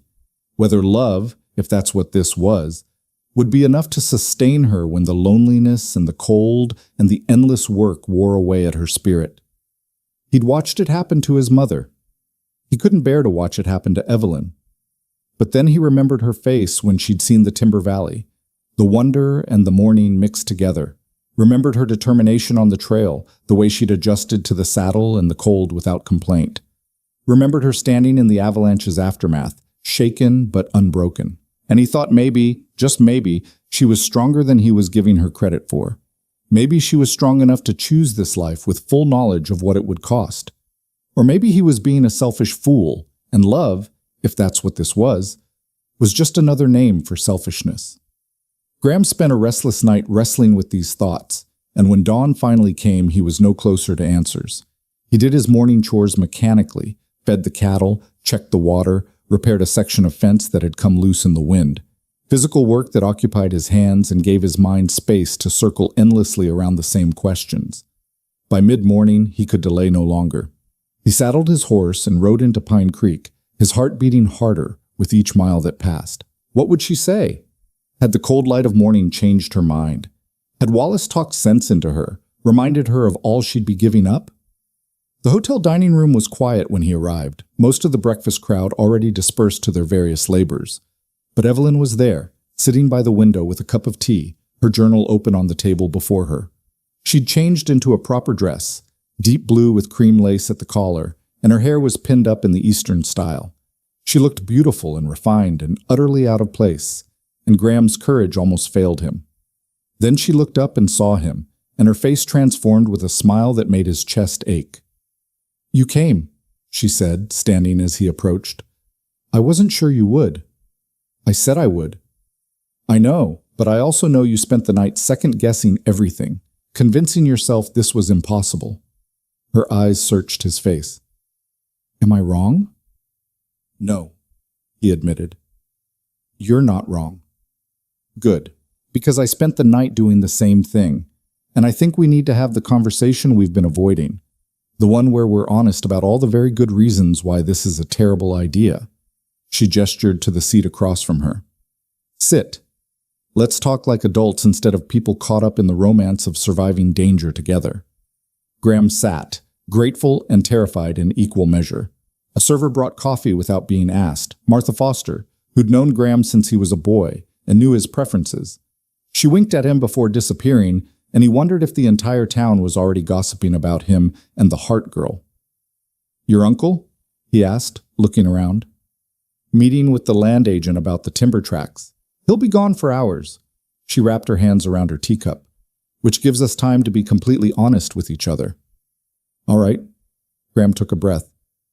Honestly, I'm terrified. Terrified that you'll stay and regret it. Terrified that Montana will break you the way it broke my mother. Terrified that I'll fail you somehow. That I won't be enough to make up for everything you'd be giving up. Evelyn nodded slowly. And honestly, I'm terrified too.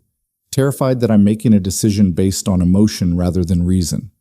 Terrified that the romance of the frontier will fade and I'll be left with just the hardship. Terrified that I don't actually know you well enough to be making a life-changing decision. They sat in silence for a moment, the honesty hanging between them like a bridge and a barrier both. So why are we even considering this? Graham asked. If we're both so terrified, why not just acknowledge it was nice while it lasted and go our separate ways? Because, Evelyn said, leaning forward, her eyes intense, despite the terror, despite the rational objections, despite everything that says this is impossible, I don't want to go our separate ways. I want to know what might happen if we're brave enough to try. That's not a plan. That's not even a good reason. No, it's not. She smiled, sad and hopeful. But it's the truth. And I think after everything we've been through, we owe each other truth. Graham wanted to argue, wanted to present all the logical reasons why this couldn't work, but looking at her across the table, at this woman who'd ridden into town 4 days ago and somehow turned his entire world on its axis, he couldn't find the words. What would it look like? He asked instead. If you stayed, practically speaking. I don't know. She pulled her journal toward her, open to a blank page. That's what we need to figure out. Let's start with the obvious questions. Where would I live? The ranch house is small, but there's room. We could add on if needed. And what would I do? I'm not going to be a decorative object, Graham. I need purpose. The ranch needs work, lots of it. Someone to keep the books, handle correspondence, manage supplies, someone to help with the cattle come spring, someone to... He stopped, realizing what he was describing. A partner. Not a wife to be taken care of, but a partner who shares the work. Yes. Her eyes lit up. That's exactly what I mean. Could you accept that? Accept me as an equal, not just someone you're responsible for protecting. I don't know, he said honestly. I've been alone for 6 years. I'm used to making decisions without consulting anyone, to doing things my way. It would be an adjustment. For both of us. She made a note in her journal. What about money? I have some savings, enough to help with improvements to the ranch, but I'd be giving up my position in my father's business, which means giving up that income. The Circle L makes enough to live on. Not luxuriously, but comfortably. We wouldn't starve. Graham felt strange discussing finances with her, but it was necessary. Though winters are lean sometimes, there'd be months where we'd have to be careful. I can be careful. She wrote something else. What about society? Pine Creek isn't Philadelphia. There are no opera houses, no art galleries, no literary salons. No, he agreed. But there are people. Good people, mostly. And there's beauty, if you know where to look for it. Your mother's valley isn't the only place worth seeing. I know, I've seen enough to know that. She looked up from her notes. But would it be enough? 10 years from now, 20, would I still feel like it was enough? That's what I don't know. I can't answer that for you. I know. She set down her pen. Graham, I need to tell you something about why I came west. I told you I was suffocating in Philadelphia, but it was more than that. I was dying there. Slowly, invisibly, but dying nonetheless. Every day feeling more like a ghost in my own life. Going through motions that meant nothing, pretending to care about things that didn't matter. She took a shaky breath. When my uncle asked if I wanted to come to Montana, I said yes before he'd finished the question. Not because I knew what I'd find here, but because I knew I couldn't keep living the way I was. So the real question isn't whether Montana will be enough. It's whether I'm strong enough to build a life that matters, in a place that demands everything I have to give. Graham reached across the table and took her hand, the gesture feeling both natural and monumental. You're strong enough. I've seen it. But strength doesn't mean you have to do it alone. If you stay, if we try this, we face it together. The good and the bad, the beauty and the brutality. Together. Together, she repeated, testing the word. Then she laughed, the sound carrying equal parts joy and disbelief. We're really doing this, aren't we? We're really considering building a life together based on 3 days of knowing each other and one impulsive kiss in a frozen valley. We're considering it, Graham confirmed, but we don't have to decide today. Your uncle's business will keep him here for at least another week. That's time for you to see more of Montana, to see the ranch, to really think about what you'd be choosing. And time for you to decide if you really want this, if you're really willing to let someone back into your life, with all the risk and vulnerability that entails. Her hand tightened on his. Because I meant what I said, Graham. I won't fade away while you watch. If I stay, you have to meet me halfway. You have to be willing to open your heart, even when it terrifies you. I know. He met her eyes. And I'll try. That's all I can promise. I'll try. They sat there for a long time, hands joined across the table, the hotel dining room quiet around them. Outside, Pine Creek went about its business, horses clopping past, men calling greetings, the daily rhythm of frontier life continuing regardless of the monumental decisions being made over cooling coffee and tea. Finally, Evelyn spoke. Show me the ranch, tomorrow. I want to see where you live, how you live. I want to understand what I'd really be choosing. Tomorrow, Graham agreed. And Evelyn? Thank you. For what? For being brave enough to consider this, for seeing something worth trying in a broken-down rancher who'd forgotten how to hope. She stood, still holding his hand, and pulled him to his feet. They stood close, the table no longer between them, and she looked up into his face with fierce determination. You're not broken, Graham Lark. You're wounded, yes. Wary, certainly, but not broken. And maybe together we can both learn what it means to be whole. Then she kissed him, right there in the hotel dining room where anyone could see, and Graham kissed her back, no longer caring about propriety or gossip or what anyone might think. For the first time in 6 years, he was choosing something other than survival. He was choosing possibility, choosing risk, choosing to believe that maybe, despite all evidence to the contrary, love might actually be worth the cost. When they finally pulled apart, Martha Foster was watching from the kitchen doorway, a knowing smile on her weathered face. She nodded once, approving, then disappeared back into her domain. Tomorrow, Evelyn said again, her voice slightly breathless. Come at dawn. I want to see the sunrise from your land. Dawn it is. Graham left the hotel walking on air and dread in equal measure, his mind already racing ahead to tomorrow, to showing Evelyn his home, to the moment when reality would have its say about their impossible plans.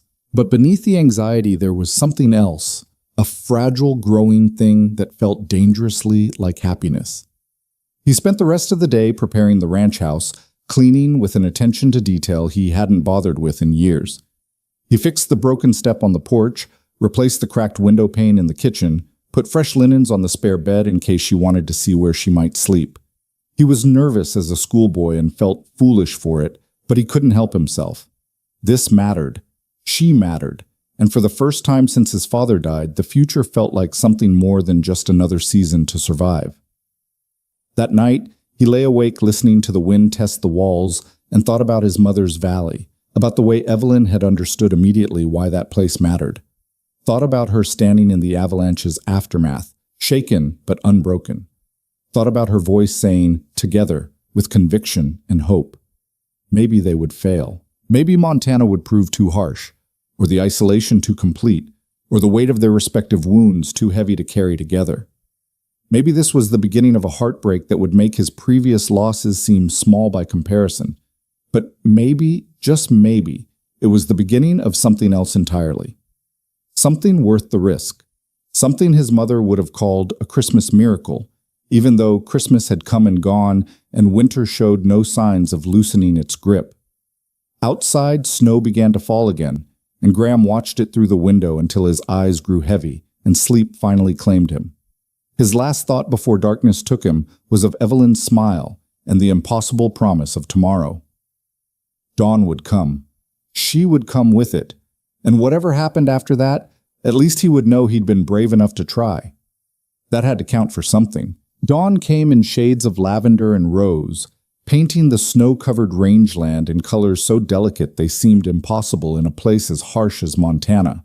Graham had been awake for an hour already, pacing the porch despite the cold, watching the road from Pine Creek with an anxiety that made him feel 17 again instead of 25. He changed his shirt twice, combed his hair more times than he cared to admit, and generally behaved like a fool over a woman he'd known less than a week. But she wasn't just any woman. She was Evelyn Hart, and somehow, in the space of those few days, she'd become the axis around which his world turned. He saw her coming while the sky was still more dark than light, a solitary figure on horseback moving through the pre-dawn gloom with confidence that spoke of growing familiarity with western trails. She'd borrowed men's clothes again, the same canvas trousers and wool coat she'd worn into the backcountry, and her hair was braided down her back. Even from a distance, Graham could feel his heart responding to her presence, that strange tightening in his chest that was equal parts hope and terror. She reached the house just as the sun broke over the eastern peaks, flooding the valley with golden light. Graham stepped down from the porch to help her dismount, and when his hands closed around her waist, he felt the rightness of it, the way their bodies already knew how to move together despite the newness of everything between them. "You came," he said, the words inadequate but all he could manage. "Did you think I wouldn't?" She looked up at him, her face glowing in the sunrise, and smiled. "I told you I wanted to see your land. I meant it." "Come on then." He took her horse's reins and led both animals toward the barn. "Let me show you the Circle L." He'd planned this out during his sleepless night, had mapped a route that would show her the ranch at its best while being honest about its challenges. They started with the barn, where his dozen head of cattle were already stirring, their breath fogging in the cold morning air. Evelyn moved among them without fear, running her hands over their flanks, asking intelligent questions about breeding and feed and winter survival rates. "They're beautiful," she said, pausing beside a young heifer. "Healthy looking. You take good care of them." "They're my livelihood. Taking care of them is taking care of myself." He showed her the hay stores, the grain bins, the careful systems he'd developed for winter feeding. "It's not much compared to Eastern operations, I know, but it's mine, free and clear. No debts, no obligations." "That matters," she said, and he could tell she understood the pride behind the words, the hard-won independence they represented. From the barn they walked to the house, and Graham felt his nervousness return as he opened the door and gestured her inside. This was it, the reality of what he was offering. A two-room cabin with the loft, spare and functional, nothing like the Philadelphia townhouse where she'd grown up. But Evelyn moved through the space with thoughtful attention, her artist's eye taking in details he'd stopped noticing years ago. The solid craftsmanship of his father's carpentry, the way morning light came through the east window and painted the rough wooden walls in gold. The shelf of his mother's books, still carefully preserved. The fireplace his grandfather had built from river stone. "It's honest," she said finally, turning to face him. "No pretense, no decoration for decoration's sake. Just what's needed to live and nothing more." Is that a good thing or a bad thing? She moved to the bookshelf, running her fingers over the spines. "It's honest," she repeated, "and I've spent too many years in places that valued appearance over substance. This place values substance. I can respect that." She pulled out a volume, his mother's copy of Wordsworth, and opened it carefully. On the flyleaf, in faded ink, was an inscription. "To Margaret, who understands that beauty exists even in wild places. With love, James." "Your father gave this to your mother," Evelyn said softly, "before they married, before she knew what wild places really meant." Graham took the book from her, stared at his father's handwriting. "I used to think it was a lie, that inscription, that he'd tricked her with romantic words and then brought her to a place that killed romance. But now I think maybe he really believed it. Believed that love and poetry could survive out here. Could they? She took the book back, held it like the precious thing it was. Did they survive for your parents? For a while. Maybe longer than I gave them credit for. He moved to the window, looked out at the land that had shaped and scarred him in equal measure. My mother never stopped loving this place. Not entirely. Even at the end, even when the isolation was crushing her, she'd still have moments where she'd look at the mountains or the sky and her face would light up, like she was remembering why she'd chosen this life. And your father? Did he still love her? Until the day he died. Maybe that's why he died. Walked out into that blizzard checking on cattle he could have checked the next morning. I think part of him wanted to follow her, wanted to stop fighting so hard to stay in a world where she didn't exist anymore. Evelyn set the book down and came to stand beside him at the window. Outside, the ranch spread before them. The barn, the corrals, the fenced pastures stretching toward the tree line, the mountains rising beyond like promises or warnings depending on your perspective. Is that what you're afraid of? She asked quietly. That I'll die and you'll follow? The bluntness of the question should have shocked him, but instead it felt like relief, like someone finally naming the fear that had haunted him for 6 years. Part of it, yes, but more than that, I'm afraid I'll watch you fade the way my mother did. Watch the light go out of your eyes as the winters pile up and the isolation grinds you down. Watch you become a ghost while still alive, going through motions but not really living. And what if I don't fade? She turned to face him fully, her voice gaining strength. What if I'm stronger than your mother was? What if I thrive here instead of just surviving? Then I'd be the luckiest man in Montana. He met her gaze, forced himself to be as honest as she was being. But I'd still be terrified every single day that I'd wake up and find it had all been temporary. That you'd realized you'd made a mistake and there was nothing I could do to fix it. Graham. She took his hands, held them between her own. I can't promise I won't have doubts.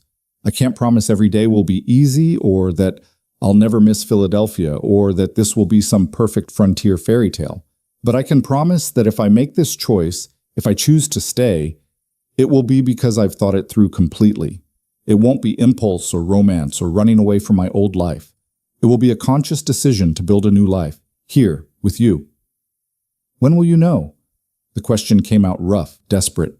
When will you be sure? I don't know. She squeezed his hands. That's why I'm here. To see everything, understand everything, before I make a choice that will affect the rest of both our lives. He nodded, accepting this even as part of him wanted to demand an answer now, wanted certainty in a situation defined by uncertainty. Then let me show you the rest. They spent the morning riding the property, Graham pointing out boundaries and landmarks, explaining the rhythms of ranch life through the seasons.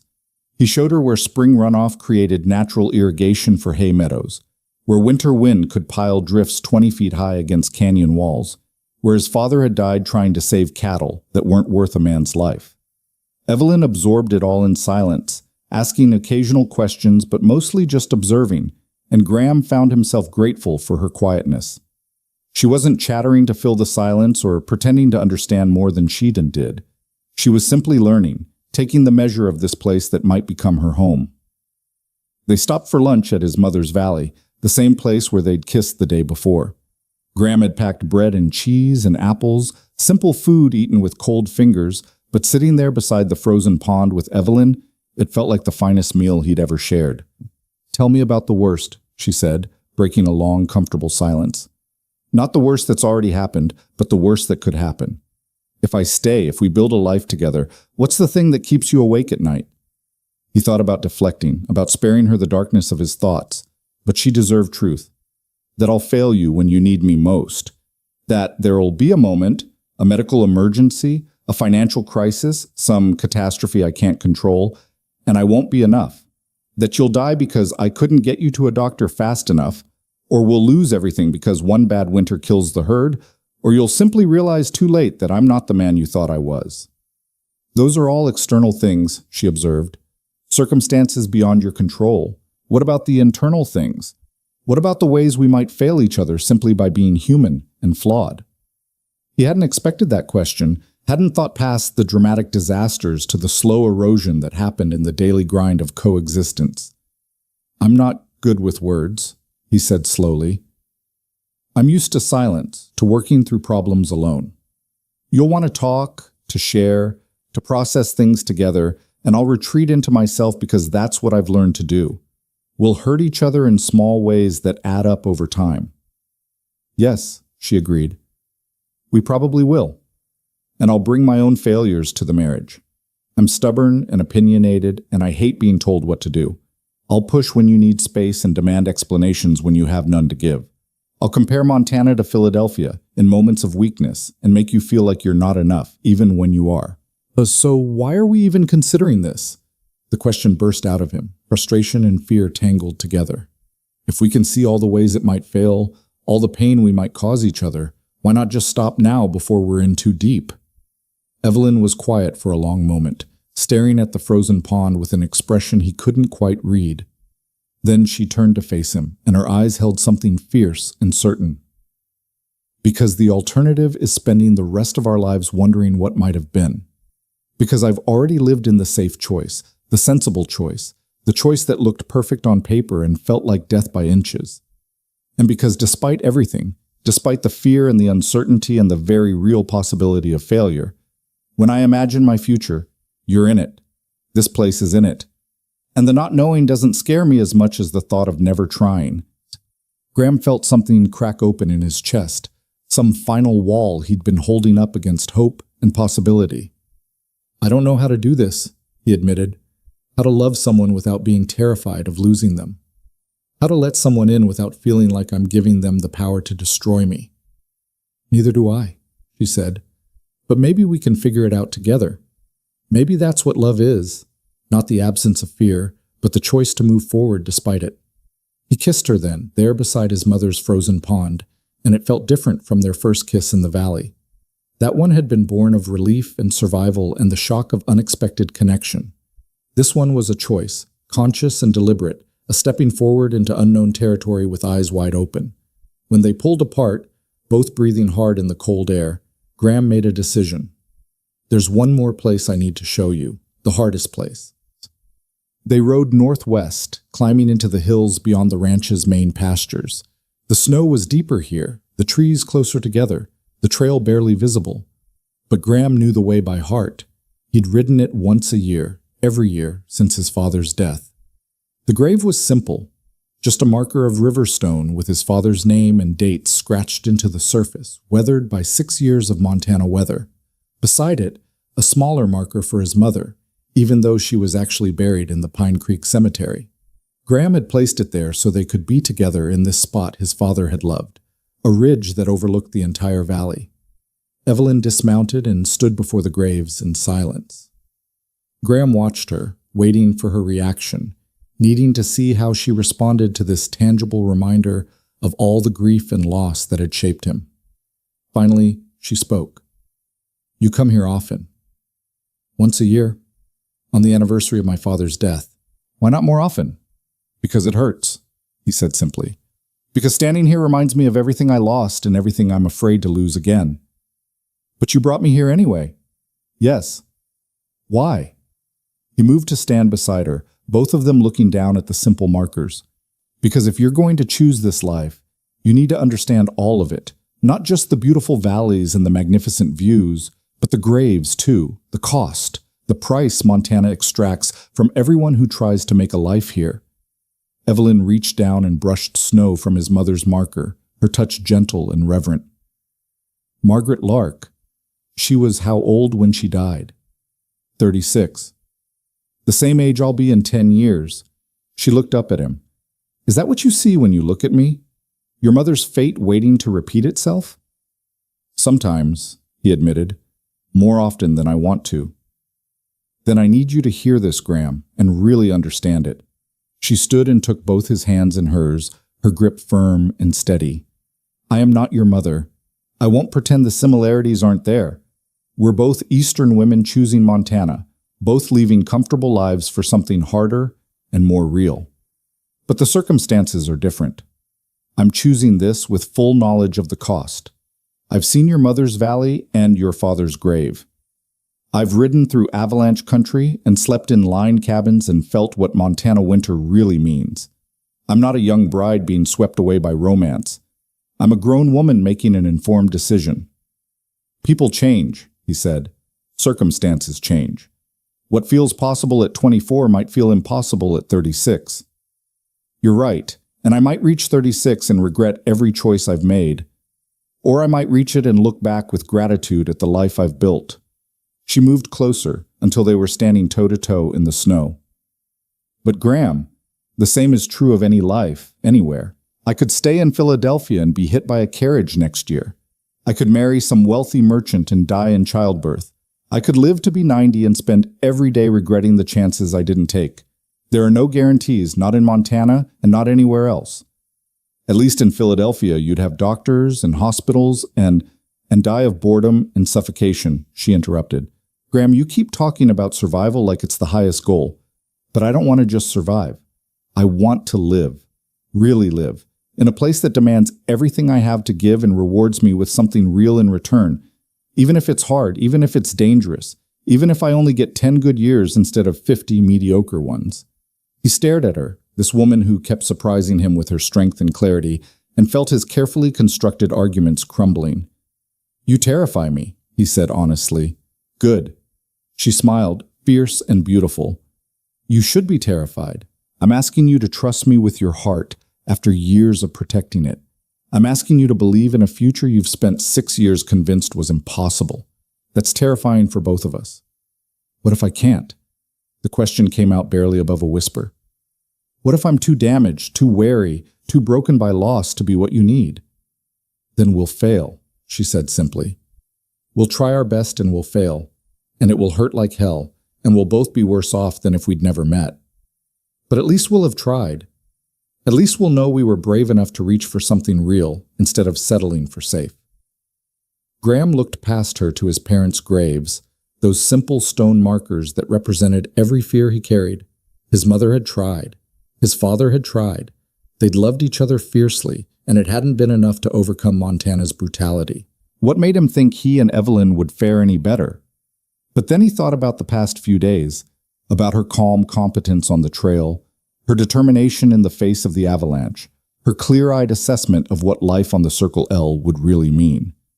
She wasn't his mother, fragile and ultimately unprepared despite her best intentions. She was something else entirely, something stronger and more resilient than he'd given her credit for. My mother loved wildflowers, he heard himself saying. Every spring she'd plant them around the house, even though she knew the deer would eat them. My father would tell her she was wasting her time, that Montana wasn't meant for delicate things. But she'd do it anyway, and for a few weeks every May the house would be surrounded by color and beauty. What happened to them? The flowers?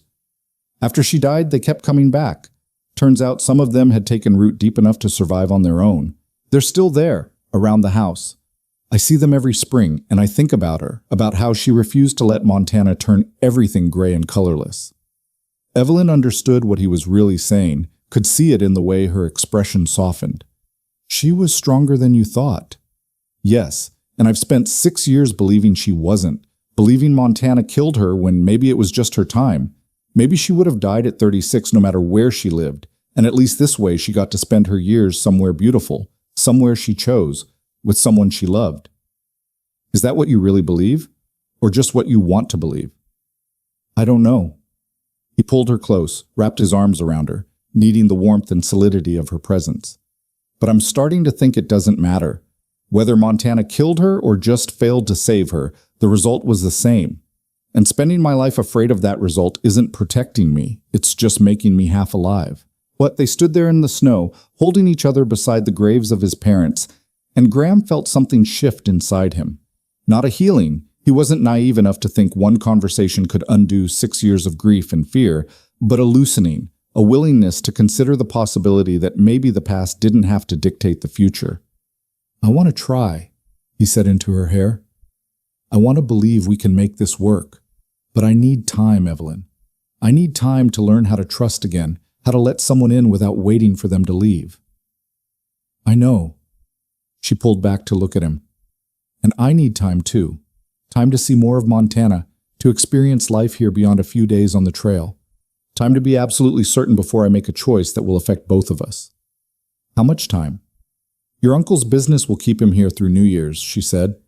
Let's use that time. Let me spend days at the ranch, learning the work and the rhythm of life here. Let me meet the townspeople, see Pine Creek in winter, understand what community means in a place like this, and let you get to know me beyond the romance of survival and shared danger. Let's see if what we feel is real enough to build a life on. It was sensible, pragmatic, exactly the kind of plan that should have reassured him. But part of Graham wanted to protest, wanted to demand that she decide now, that she commit before his nerve failed or circumstances changed, or the universe reminded them both that happy endings were rare as summer snow in Montana.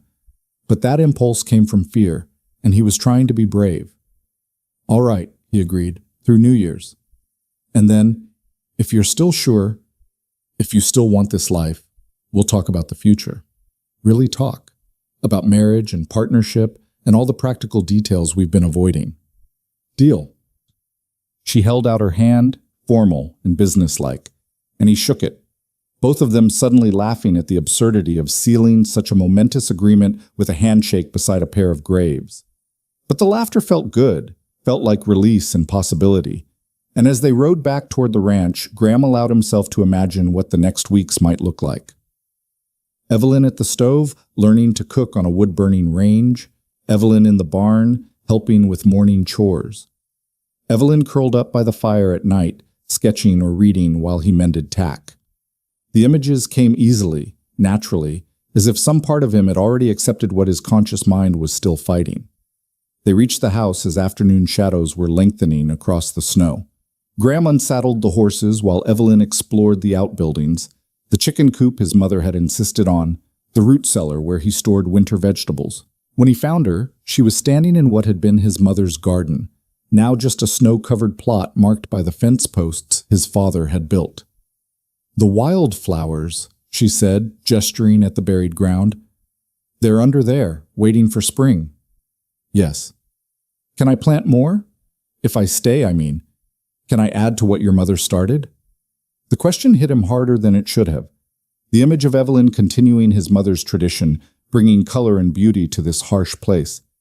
Yes, he managed. I think she'd like that. Evelyn smiled and turned to face the mountains, the setting sun painting the peaks in shades of amber and rose. Graham came to stand beside her, and they watched the light fade together, neither speaking, both lost in their own thoughts about futures that might or might not come to pass. Finally, as the first stars appeared in the darkening sky, Evelyn spoke. I should get back to town. Uncle Wallace will worry if I'm gone too long. Stay for supper, Graham heard himself offer. Nothing fancy, just beans and cornbread, but it would give you a sense of what an ordinary evening looks like here. She hesitated, and he could see the calculation in her eyes. Staying would mean riding back to Pine Creek in the dark, would mean further fuel for the town gossips, would mean crossing another invisible line in their tentative courtship. All right, she finally said. I'll stay for supper. They worked together in the small kitchen, Evelyn taking direction but adding her own touches, turning his sparse ingredients into something more substantial than he would have managed alone. And there it was, the domestic scene he'd been imagining, made real. Her presence transformed the space, made it feel less like a bachelor's cabin and more like a home. They ate at the rough wooden table his father had built, and Graham found himself talking more than he had in months, telling her stories about his childhood, his parents, the early years of running the ranch alone. And she shared her own stories, about growing up in Philadelphia society, about her mother's death and its aftermath, about the slow suffocation of living a life other people had planned for her. I used to sketch secretly, she admitted, hide my journals and pencils because my father thought art was frivolous, something to be enjoyed as a spectator, but never pursued seriously. When I finally showed him my work, hoping he'd see it as valuable, he offered to pay for lessons so I could develop some polish and be more interesting at parties. That must have hurt. It did. But it also showed me that staying in that world meant making myself smaller, dimming my own light to make others comfortable. And I couldn't do it anymore. Couldn't spend my whole life being decorative and deferential and dead inside. Is that why you said yes when your uncle invited you west? Part of it. but also because I wanted to see if there was a version of myself I hadn't discovered yet, a version that existed outside the expectations and limitations of the world I grew up in. She met his eyes across the table. I think maybe I'm finding her here. Graham felt his throat tighten with emotion he couldn't quite name. I'm glad, he said simply, and meant it with every fiber of his being. After supper, they sat by the fire, the dishes washed and put away, the house settling around them with creaks and sighs. Evelyn had pulled out her journal and was sketching while Graham pretended to read but was actually watching her, mesmerized by the focused intensity on her face as her hand moved across the page. What are you drawing? She turned the journal so he could see. It was the kitchen, captured in quick, confident lines. The wood stove, the table, the window overlooking the darkening valley. But she'd added something that hadn't been there. Flowers in a jar on the table, bringing life and color to the sparse space. Wildflowers, she said, for spring. A reminder that winter doesn't last forever. He couldn't speak past the lump in his throat, so he just nodded, and she went back to her sketching, and they sat in comfortable silence until the fire burned low and the hour grew late. When it was time for her to leave, Graham saddled her horse in his own. I'm riding with you, he said, brooking no argument. You're not traveling alone after dark. They rode through the winter night toward Pine Creek, the stars brilliant overhead, their horses' breath fogging white in the cold. When they reached town, Graham accompanied her all the way to the hotel, helped her dismount, stood with her on the boardwalk in the lamplight. Thank you, she said, for today, for showing me everything, the beautiful and the hard, for trusting me enough to be honest. Thank you for not running when you saw what you'd really be choosing. She laughed softly. The day's not over yet. Give me time to process everything, and I might still come to my senses. If you do, I'll understand. I know you will. That's part of what makes this so hard. She reached up and touched his face, the gesture already familiar. You'd let me go without a fight, wouldn't you? If I decided this was too much, too hard, too impossible. Yes, he admitted, because keeping you here against your will, against your better judgment, would just be repeating my father's mistake. I won't do that to you. What if I want you to fight for me? What if I need to know that you want this badly enough to argue when I have doubts? The question caught him off guard. I don't know how to do both. Let you choose freely and fight for you to stay. They seem like opposite things. Maybe they are. Or maybe the real skill is knowing which one is needed when. She smiled up at him. We're going to get this wrong sometimes, Graham. We're going to hurt each other and misunderstand each other and fail each other in ways we can't even anticipate yet. And we need to be okay with that. Need to promise we'll keep trying even when it's messy and difficult. I can promise that, he said. I can promise I'll try, even when I fail, even when I want to retreat into silence and self-protection. I'll keep trying. Then that's enough. For now, that's enough. She kissed him goodnight there on the hotel boardwalk, and Graham rode back to the Circle L with his heart full of hope and terror in equal measure. The next weeks would tell him whether this fragile, impossible thing between them could survive the test of time and reality. Whether love, if that's what this was, could take root deep enough to weather Montana's storms. He thought about his mother's wildflowers still coming back year after year despite the deer and the drought and the killing frosts. Thought about her refusal to let Montana make everything colorless, her insistence on beauty even when beauty seemed impossible. Maybe that was the lesson he'd been too blind to see. Not that loving in Montana was foolish or doomed, but that it required the same stubborn determination as everything else worth having in this harsh land. The willingness to plant beauty knowing it might not survive, but planting it anyway because the alternative was a world with no color at all. When he reached the ranch, the house felt different than it had that morning.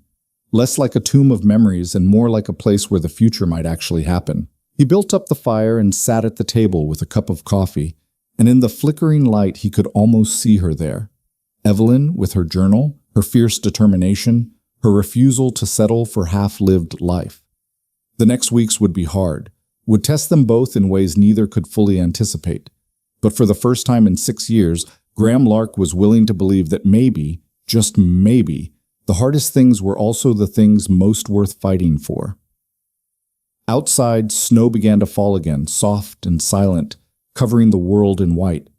But inside the Circle L ranch house, surrounded by his parents' memories and the ghost of a future not yet realized, Graham felt something he'd thought was lost forever. He felt hope. The days between Christmas and New Year's passed in a rhythm that felt both achingly slow and impossibly fast. Evelyn came to the Circle L each morning just after dawn, arriving with the first light and staying until the winter sun began its early descent toward the western peaks. Graham watched her learn the ranch with the same focused intensity she brought to everything, studying the cattle's behavior, mastering the intricacies of the wood stove, absorbing the 100 small skills that made the difference between comfort and misery in Montana winter. But it was the moments between the work that lodged themselves in Graham's memory with startling clarity. The way she laughed when one of the heifers butted her affectionately, nearly knocking her into the snow. The fierce concentration on her face as she learned to throw hay bales, her city-bred muscles adapting to ranch work with surprising speed. The quiet evenings by the fire when she'd sketch while he read aloud from his mother's books. Their voices filling the cabin with something that felt dangerously close to belonging. On the fourth day she arrived with news that made Graham's stomach clench with anxiety he couldn't quite suppress. "Uncle Wallace closed the deal on the timber tracts yesterday," she said, brushing snow from her coat as she entered the house. "He'll be heading back to Philadelphia in 3 days, the day after New Year's." Graham set down the coffee pot with careful precision, buying himself time to process what she'd just said. 3 days. 3 days and Wallace Hart would leave Pine Creek, and the question of whether Evelyn would leave with him would finally demand an answer. "That's good," he managed. Good for his business." "Graham." She crossed the room and took his hands, her touch warm despite the cold morning. "We need to talk about this. Really talk. Not dance around it the way we've been doing." "I know." "Do you? Because every time I try to bring up the future, you change the subject or find some urgent ranch task that needs attention." There was no accusation in her voice, just gentle insistence. "We have 3 days. 3 days to figure out if what we feel is real enough to build a life on, or if it's just the romance of shared danger and winter isolation." He wanted to protest that it was more than that, wanted to list all the ways she'd become essential to him in the space of a week. But doubt crept in, whispering questions he couldn't silence. How could you know someone in a week? How could feelings this intense be trusted when they'd been forged in crisis and uncertainty? As if reading his thoughts, Evelyn continued, "I've been thinking about what you said at your parents' graves, about needing time to learn how to trust again. And I realize we haven't had that time. We've had intensity and danger and these stolen hours, but we haven't had the mundane testing that really tells you if something will last."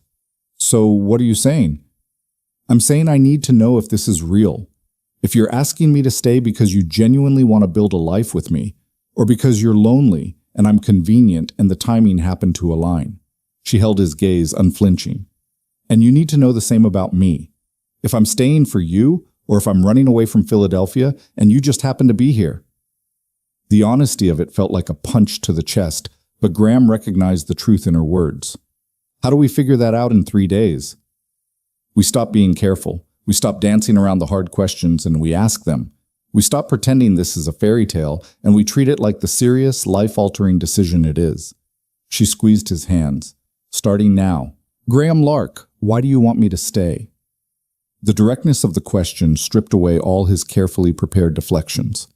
He could give her the romantic answer, tell her about how she'd awakened something in him he'd thought was dead, about how the world felt less harsh when she was in it. But she deserved more than romance. She deserved truth. "Because I'm tired," he said finally.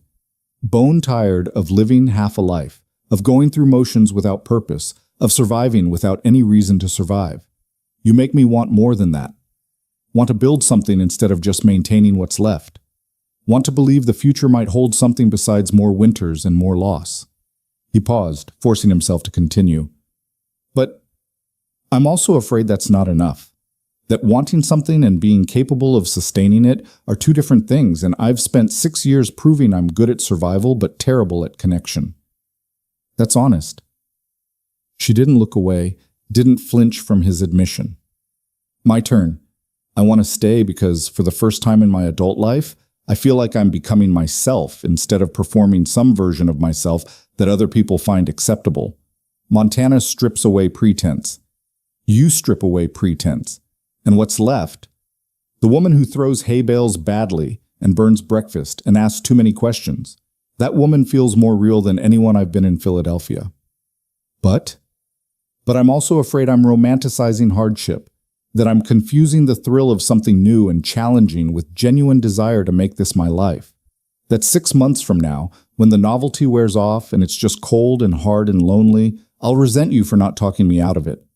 They stood there in the morning light, hands joined, both their fears laid bare between them. It should have felt like an ending, like the moment where common sense prevailed and they acknowledged the impossibility of what they'd been considering. Instead, it felt like the first honest conversation they'd had, the first time they'd stopped performing and just been. "So what do we do?" Graham asked. "We test it. Today, right now, we stop being romantic, and we be practical. You tell me everything that's hard about this life, all the ways I'll struggle and fail and regret, and I'll tell you all the ways I'll make your life more complicated, all my flaws and failures and the baggage I'm bringing with me. And then, if we both still want this, we'll know it's real." Graham felt something between them shift, like they'd stepped onto more solid ground after weeks of walking on ice. "All right, let me start with winter." He spent the next hour painting an unflinching picture of Montana winters, the isolation that could go weeks without seeing another human face, the cold that could kill in minutes if you weren't careful, the darkness that set in by 4 in the afternoon and didn't lift until 8 in the morning. He told her about cabin fever, about the way silence could become oppressive, about the bone-deep exhaustion of fighting weather and wolves and equipment failure with no one to help and no guarantee of success. "Some winters we'll lose cattle," he said bluntly. "Animals I've raised from calves will freeze or starve or get taken by predators, and there won't be anything I can do about it.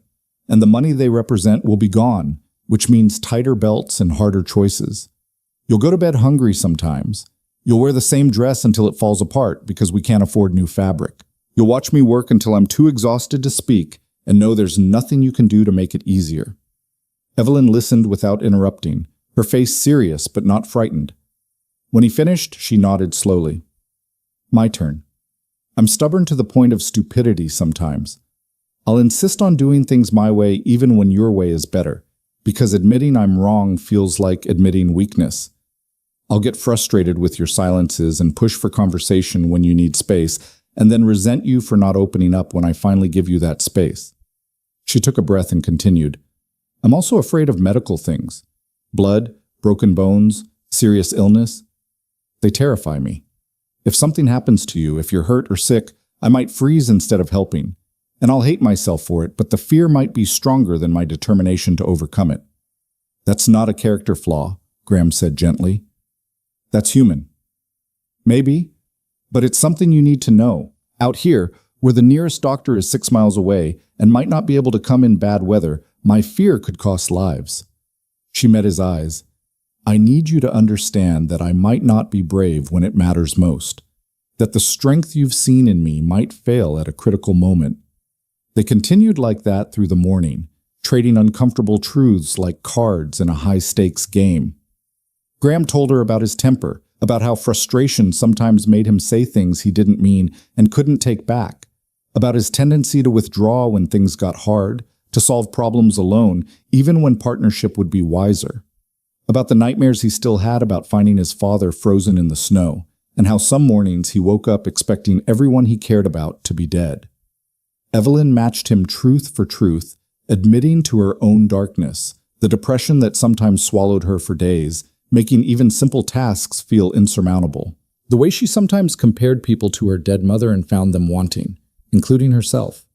The fear that she was fundamentally unlovable, that anyone who really knew her would eventually leave. By noon they were exhausted, wrung out from honesty, sitting at the kitchen table with cold coffee and the weight of everything they'd admitted hanging heavy between them. It should have driven them apart, this catalog of flaws and fears. Instead, Graham felt closer to her than he'd felt to anyone in years, because she'd seen the worst of him, really seen it, Not the romantic notion of a brooding cowboy, but the broken reality of a man still learning how to be human, and she hadn't run. "I have one more question," Evelyn said finally, her voice quiet but steady, "and I need you to answer honestly, even if you think the answer will hurt me." "All right. Do you love me? Not the idea of me, not the possibility of what we could be, but me, flawed and fearful and stubborn, the actual woman sitting across from you right now?" The question hung in the air like a challenge and a plea. Graham looked at her, really looked, taking in the tired circles under her eyes from too many early mornings, the calluses forming on her hands from ranch work, the way her hair was coming loose from its braid. She wasn't the polished Eastern lady who'd stepped off the stagecoach a week ago. She was rumpled and real and more beautiful than anything he'd ever seen. "I don't know it," he said, and watched her flinch before he continued. "I don't know if what I feel is love or need or just desperate hope that maybe I can have something good after years of loss.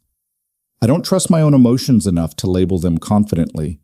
But I know that when you're here, the world makes more sense. I know that I think about your happiness more than my own comfort. I know that the thought of you leaving makes me feel like I'm losing something essential, like a limb or a lung or some vital piece of myself." He reached across the table and took her hand.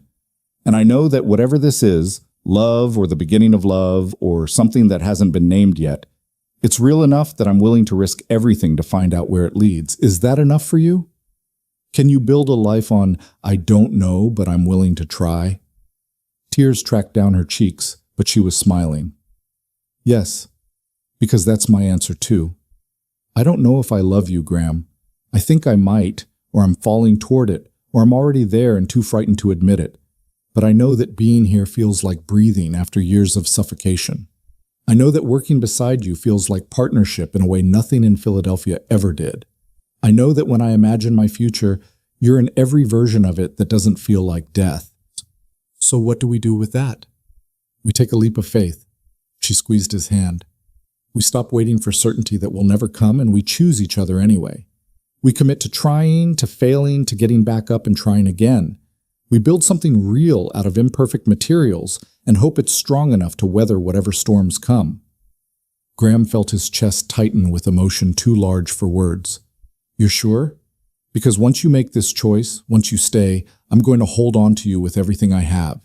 I'm going to fight for us even when it's hard, even when you have doubts, even when Montana makes you question everything. You need to be sure you want that kind of commitment from someone as broken as me." "I'm sure." Her voice was steady, certain in a way that cut through all his remaining doubts. "I'm choosing this. I'm choosing you. I'm choosing Montana and the Circle L and whatever future we can build together. Not because it's easy or safe or what I'm supposed to do, but because it's real. Because you're real. Because a hard life lived authentically is worth more than a comfortable life lived as someone else's idea of who I should be." They stood simultaneously, coming together in the middle of the kitchen with a force that spoke of desperation and relief and the terror of choosing uncertain happiness over safe misery. Graham kissed her like a drowning man finding air, and she responded with equal intensity, both of them pouring weeks of careful restraint into this moment of commitment. When they finally pulled apart, both breathing hard, Graham rested his forehead against hers. "We should tell your uncle. Give him time to adjust to the idea before he leaves. He already knows."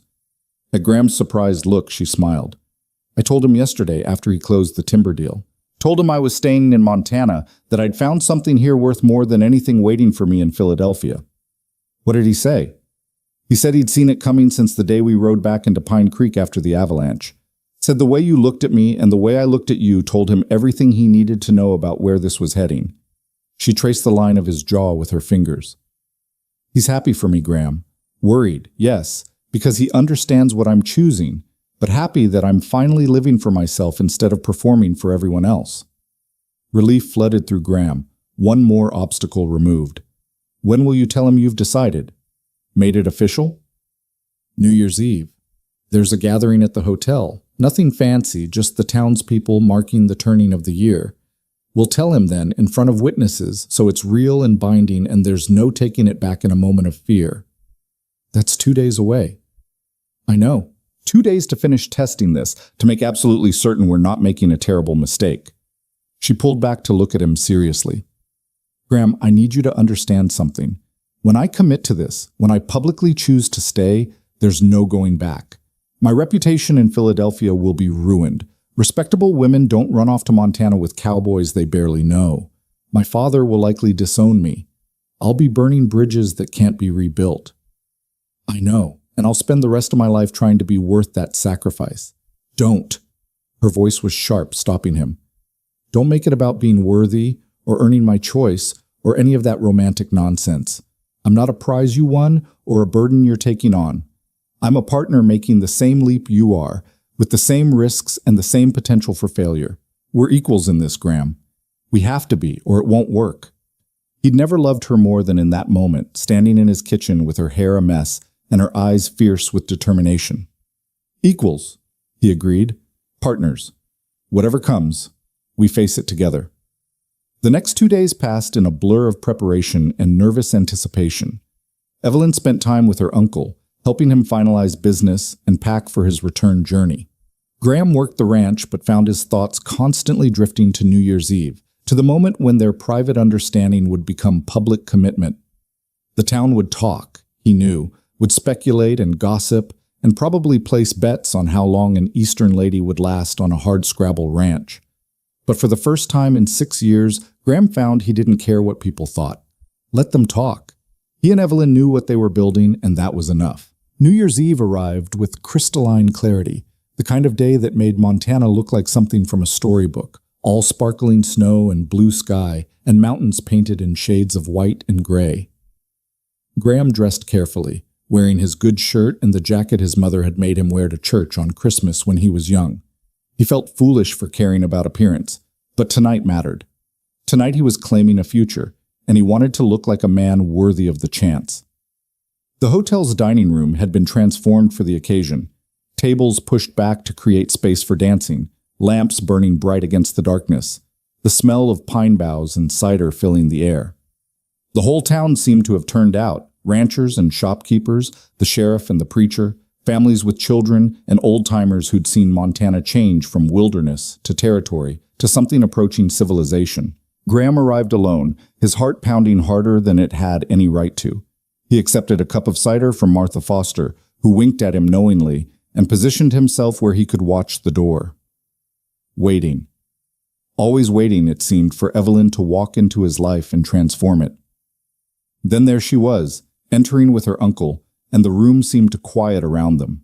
She was wearing a dress he hadn't seen before, deep green like the pine forests, simple but elegant, her hair pinned up to show the long line of her neck. She looked like she belonged in Philadelphia ballrooms, and for a moment Graham felt the old fear rise up. How could someone like her choose someone like him? How could this possibly work? But then her eyes found his across the room, and she smiled, and all his doubts dissolved. Because the way she looked at him, like he was the only person in the room, like he was worth crossing a continent for, like he was home, that look was real. That look was a choice, conscious and deliberate, and more precious than anything he'd ever been given. She crossed the room to him, her uncle following, and suddenly they were the center of attention, everyone watching to see what would happen next. Graham felt exposed, vulnerable, but Evelyn's hand found his and squeezed, and he drew strength from her touch. "Folks," Wallace Hart's voice carried across the room, commanding attention the way a lifetime in business had taught him. "I want to share some news with you all before I head back east tomorrow. My niece Evelyn has decided to stay in Montana. She's found something here worth more than what waits for her in Philadelphia." He paused, looking between Evelyn and Graham with approval and concern mingled. "She's found a future worth fighting for, and a man brave enough to build it with her." The room erupted in conversation, some approving, some skeptical, everyone having an opinion about the Eastern lady and the hermit rancher. But Graham barely heard it, because Evelyn was looking at him with tears in her eyes and a smile on her face. "It's done," she whispered. "No taking it back now." "Good," he said, and meant it with every fiber of his being. "Because I don't want to take it back. I want to move forward, with you, starting now." Sheriff Dawson stepped forward then, clearing his throat for attention. Seems to me that if these two are making commitments, we ought to do it proper. Preacher Matthews is right here, and there's no better time than the start of a new year to start a new life. What do you say, Graham? You want to make this official? Graham's mind reeled. He'd expected to have time, to plan a proper proposal, to do this right. But looking at Evelyn, at the hope and fear and determination in her eyes, he realized time and planning didn't matter. What mattered was the choice, the leap, the willingness to commit despite uncertainty. Evelyn Hart, he said, loud enough for the whole room to hear, I'm not going to make you pretty promises about how easy this will be. I'm not going to pretend I'm not terrified or flawed or still learning how to be human again, but I will promise to try, to choose you every morning and every night, to build something real with you, something worth the risks we're both taking. Will you marry me? Tonight, in front of these witnesses, so there's no backing out when we both come to our senses? She laughed through tears, the sound bright and joyful. Yes, yes, absolutely yes. Let's be fools together and hope love makes us wise. Preacher Matthews came forward, his weathered face creased with a smile. Well then, let's make it official before either of you changes your mind.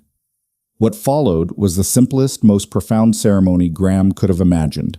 No elaborate vows, no lengthy sermon, just the essential promises to love and honor and cleave to one another, for better or worse, as long as they both lived.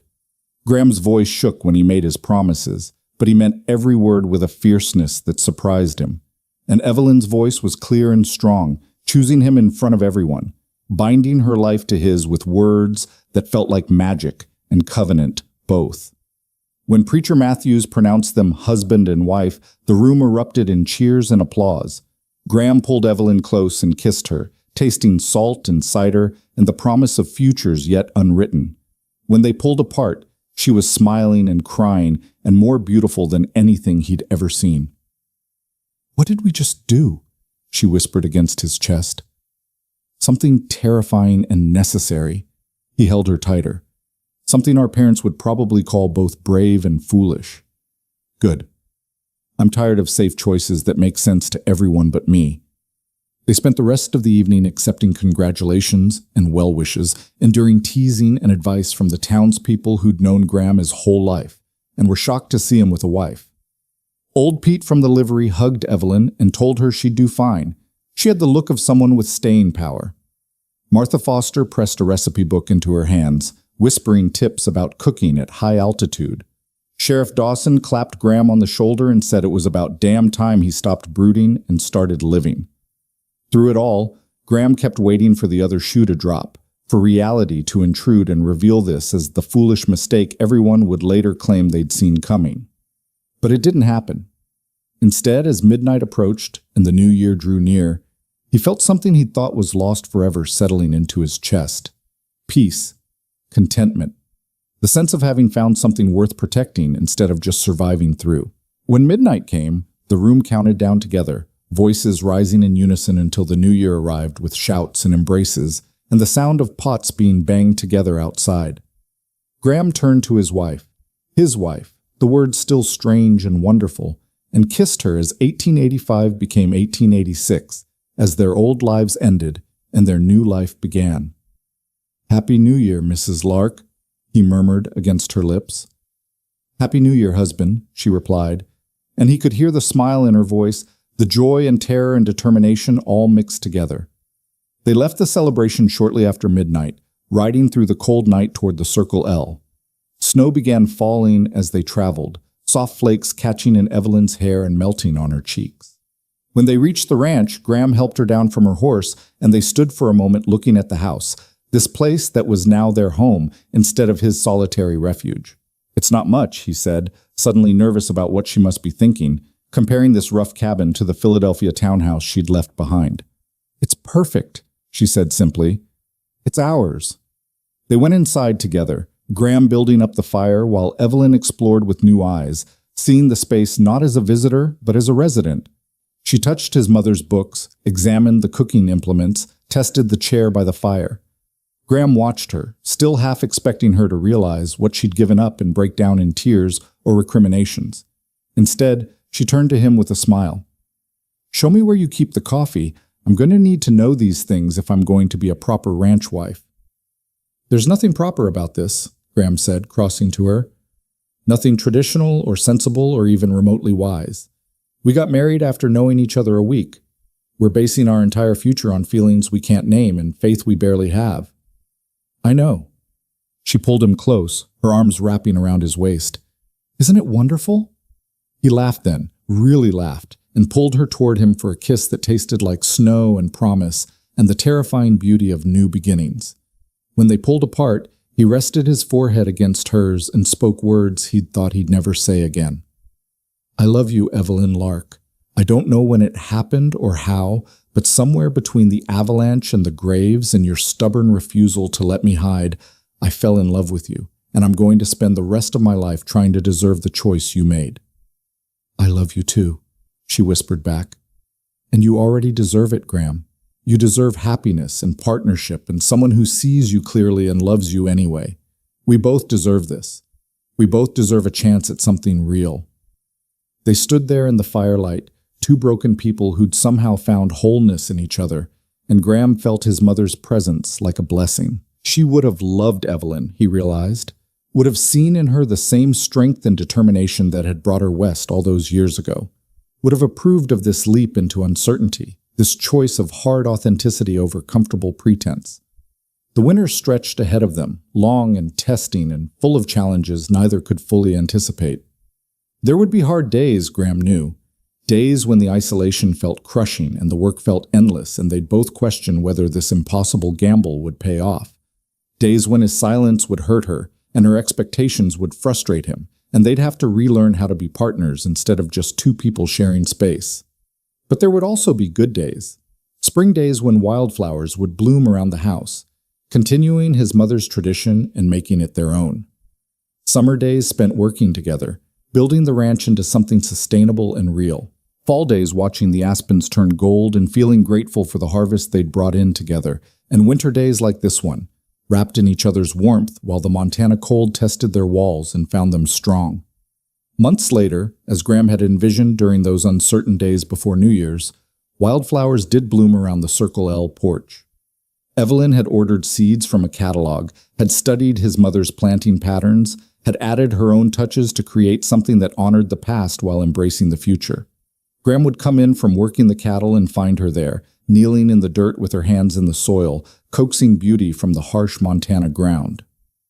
One evening in late May, when the world was green and gold and the winter's hardships felt distant, Graham stood on the porch watching her work. She'd taken to ranch life with the same fierce determination she brought to everything, mastering skills that had taken him years to learn, bringing efficiency and organization to aspects of the operation he'd been too stubborn to improve.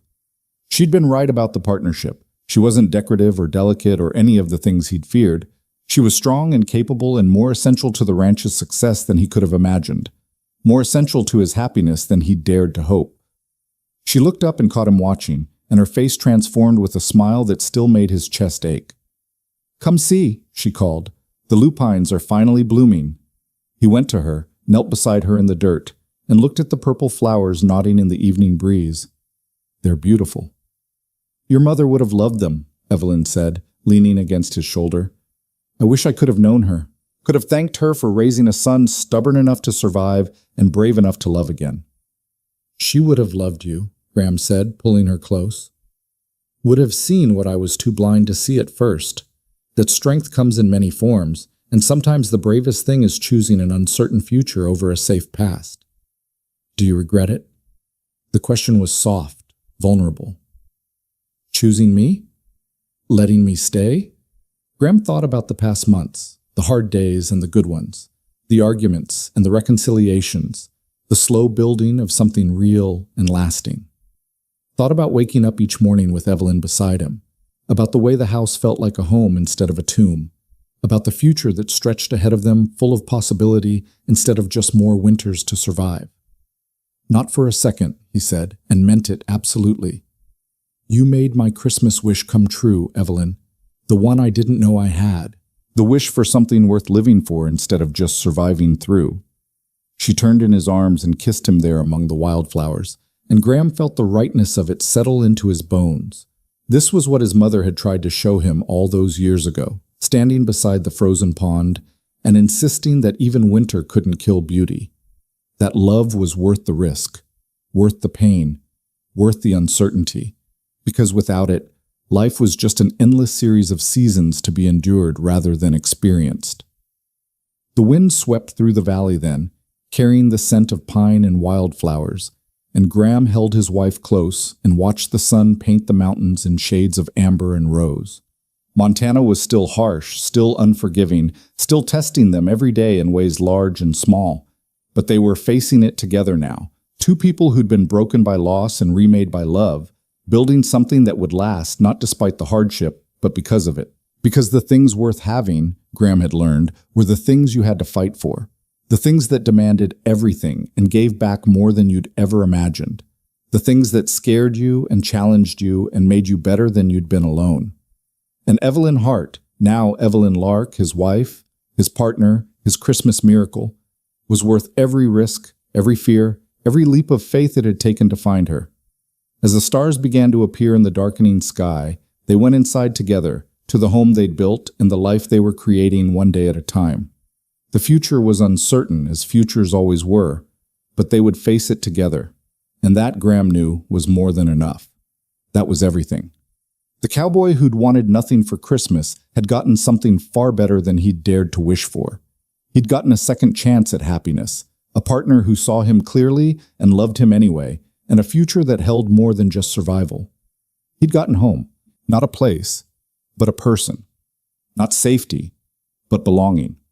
Not the absence of fear, but the courage to choose love despite it. And as snow began to fall again outside their window, soft and silent and eternal, Graham Lark smiled and pulled his wife close and gave thanks for the impossible gift of her presence. For the wildflowers that would bloom again next spring.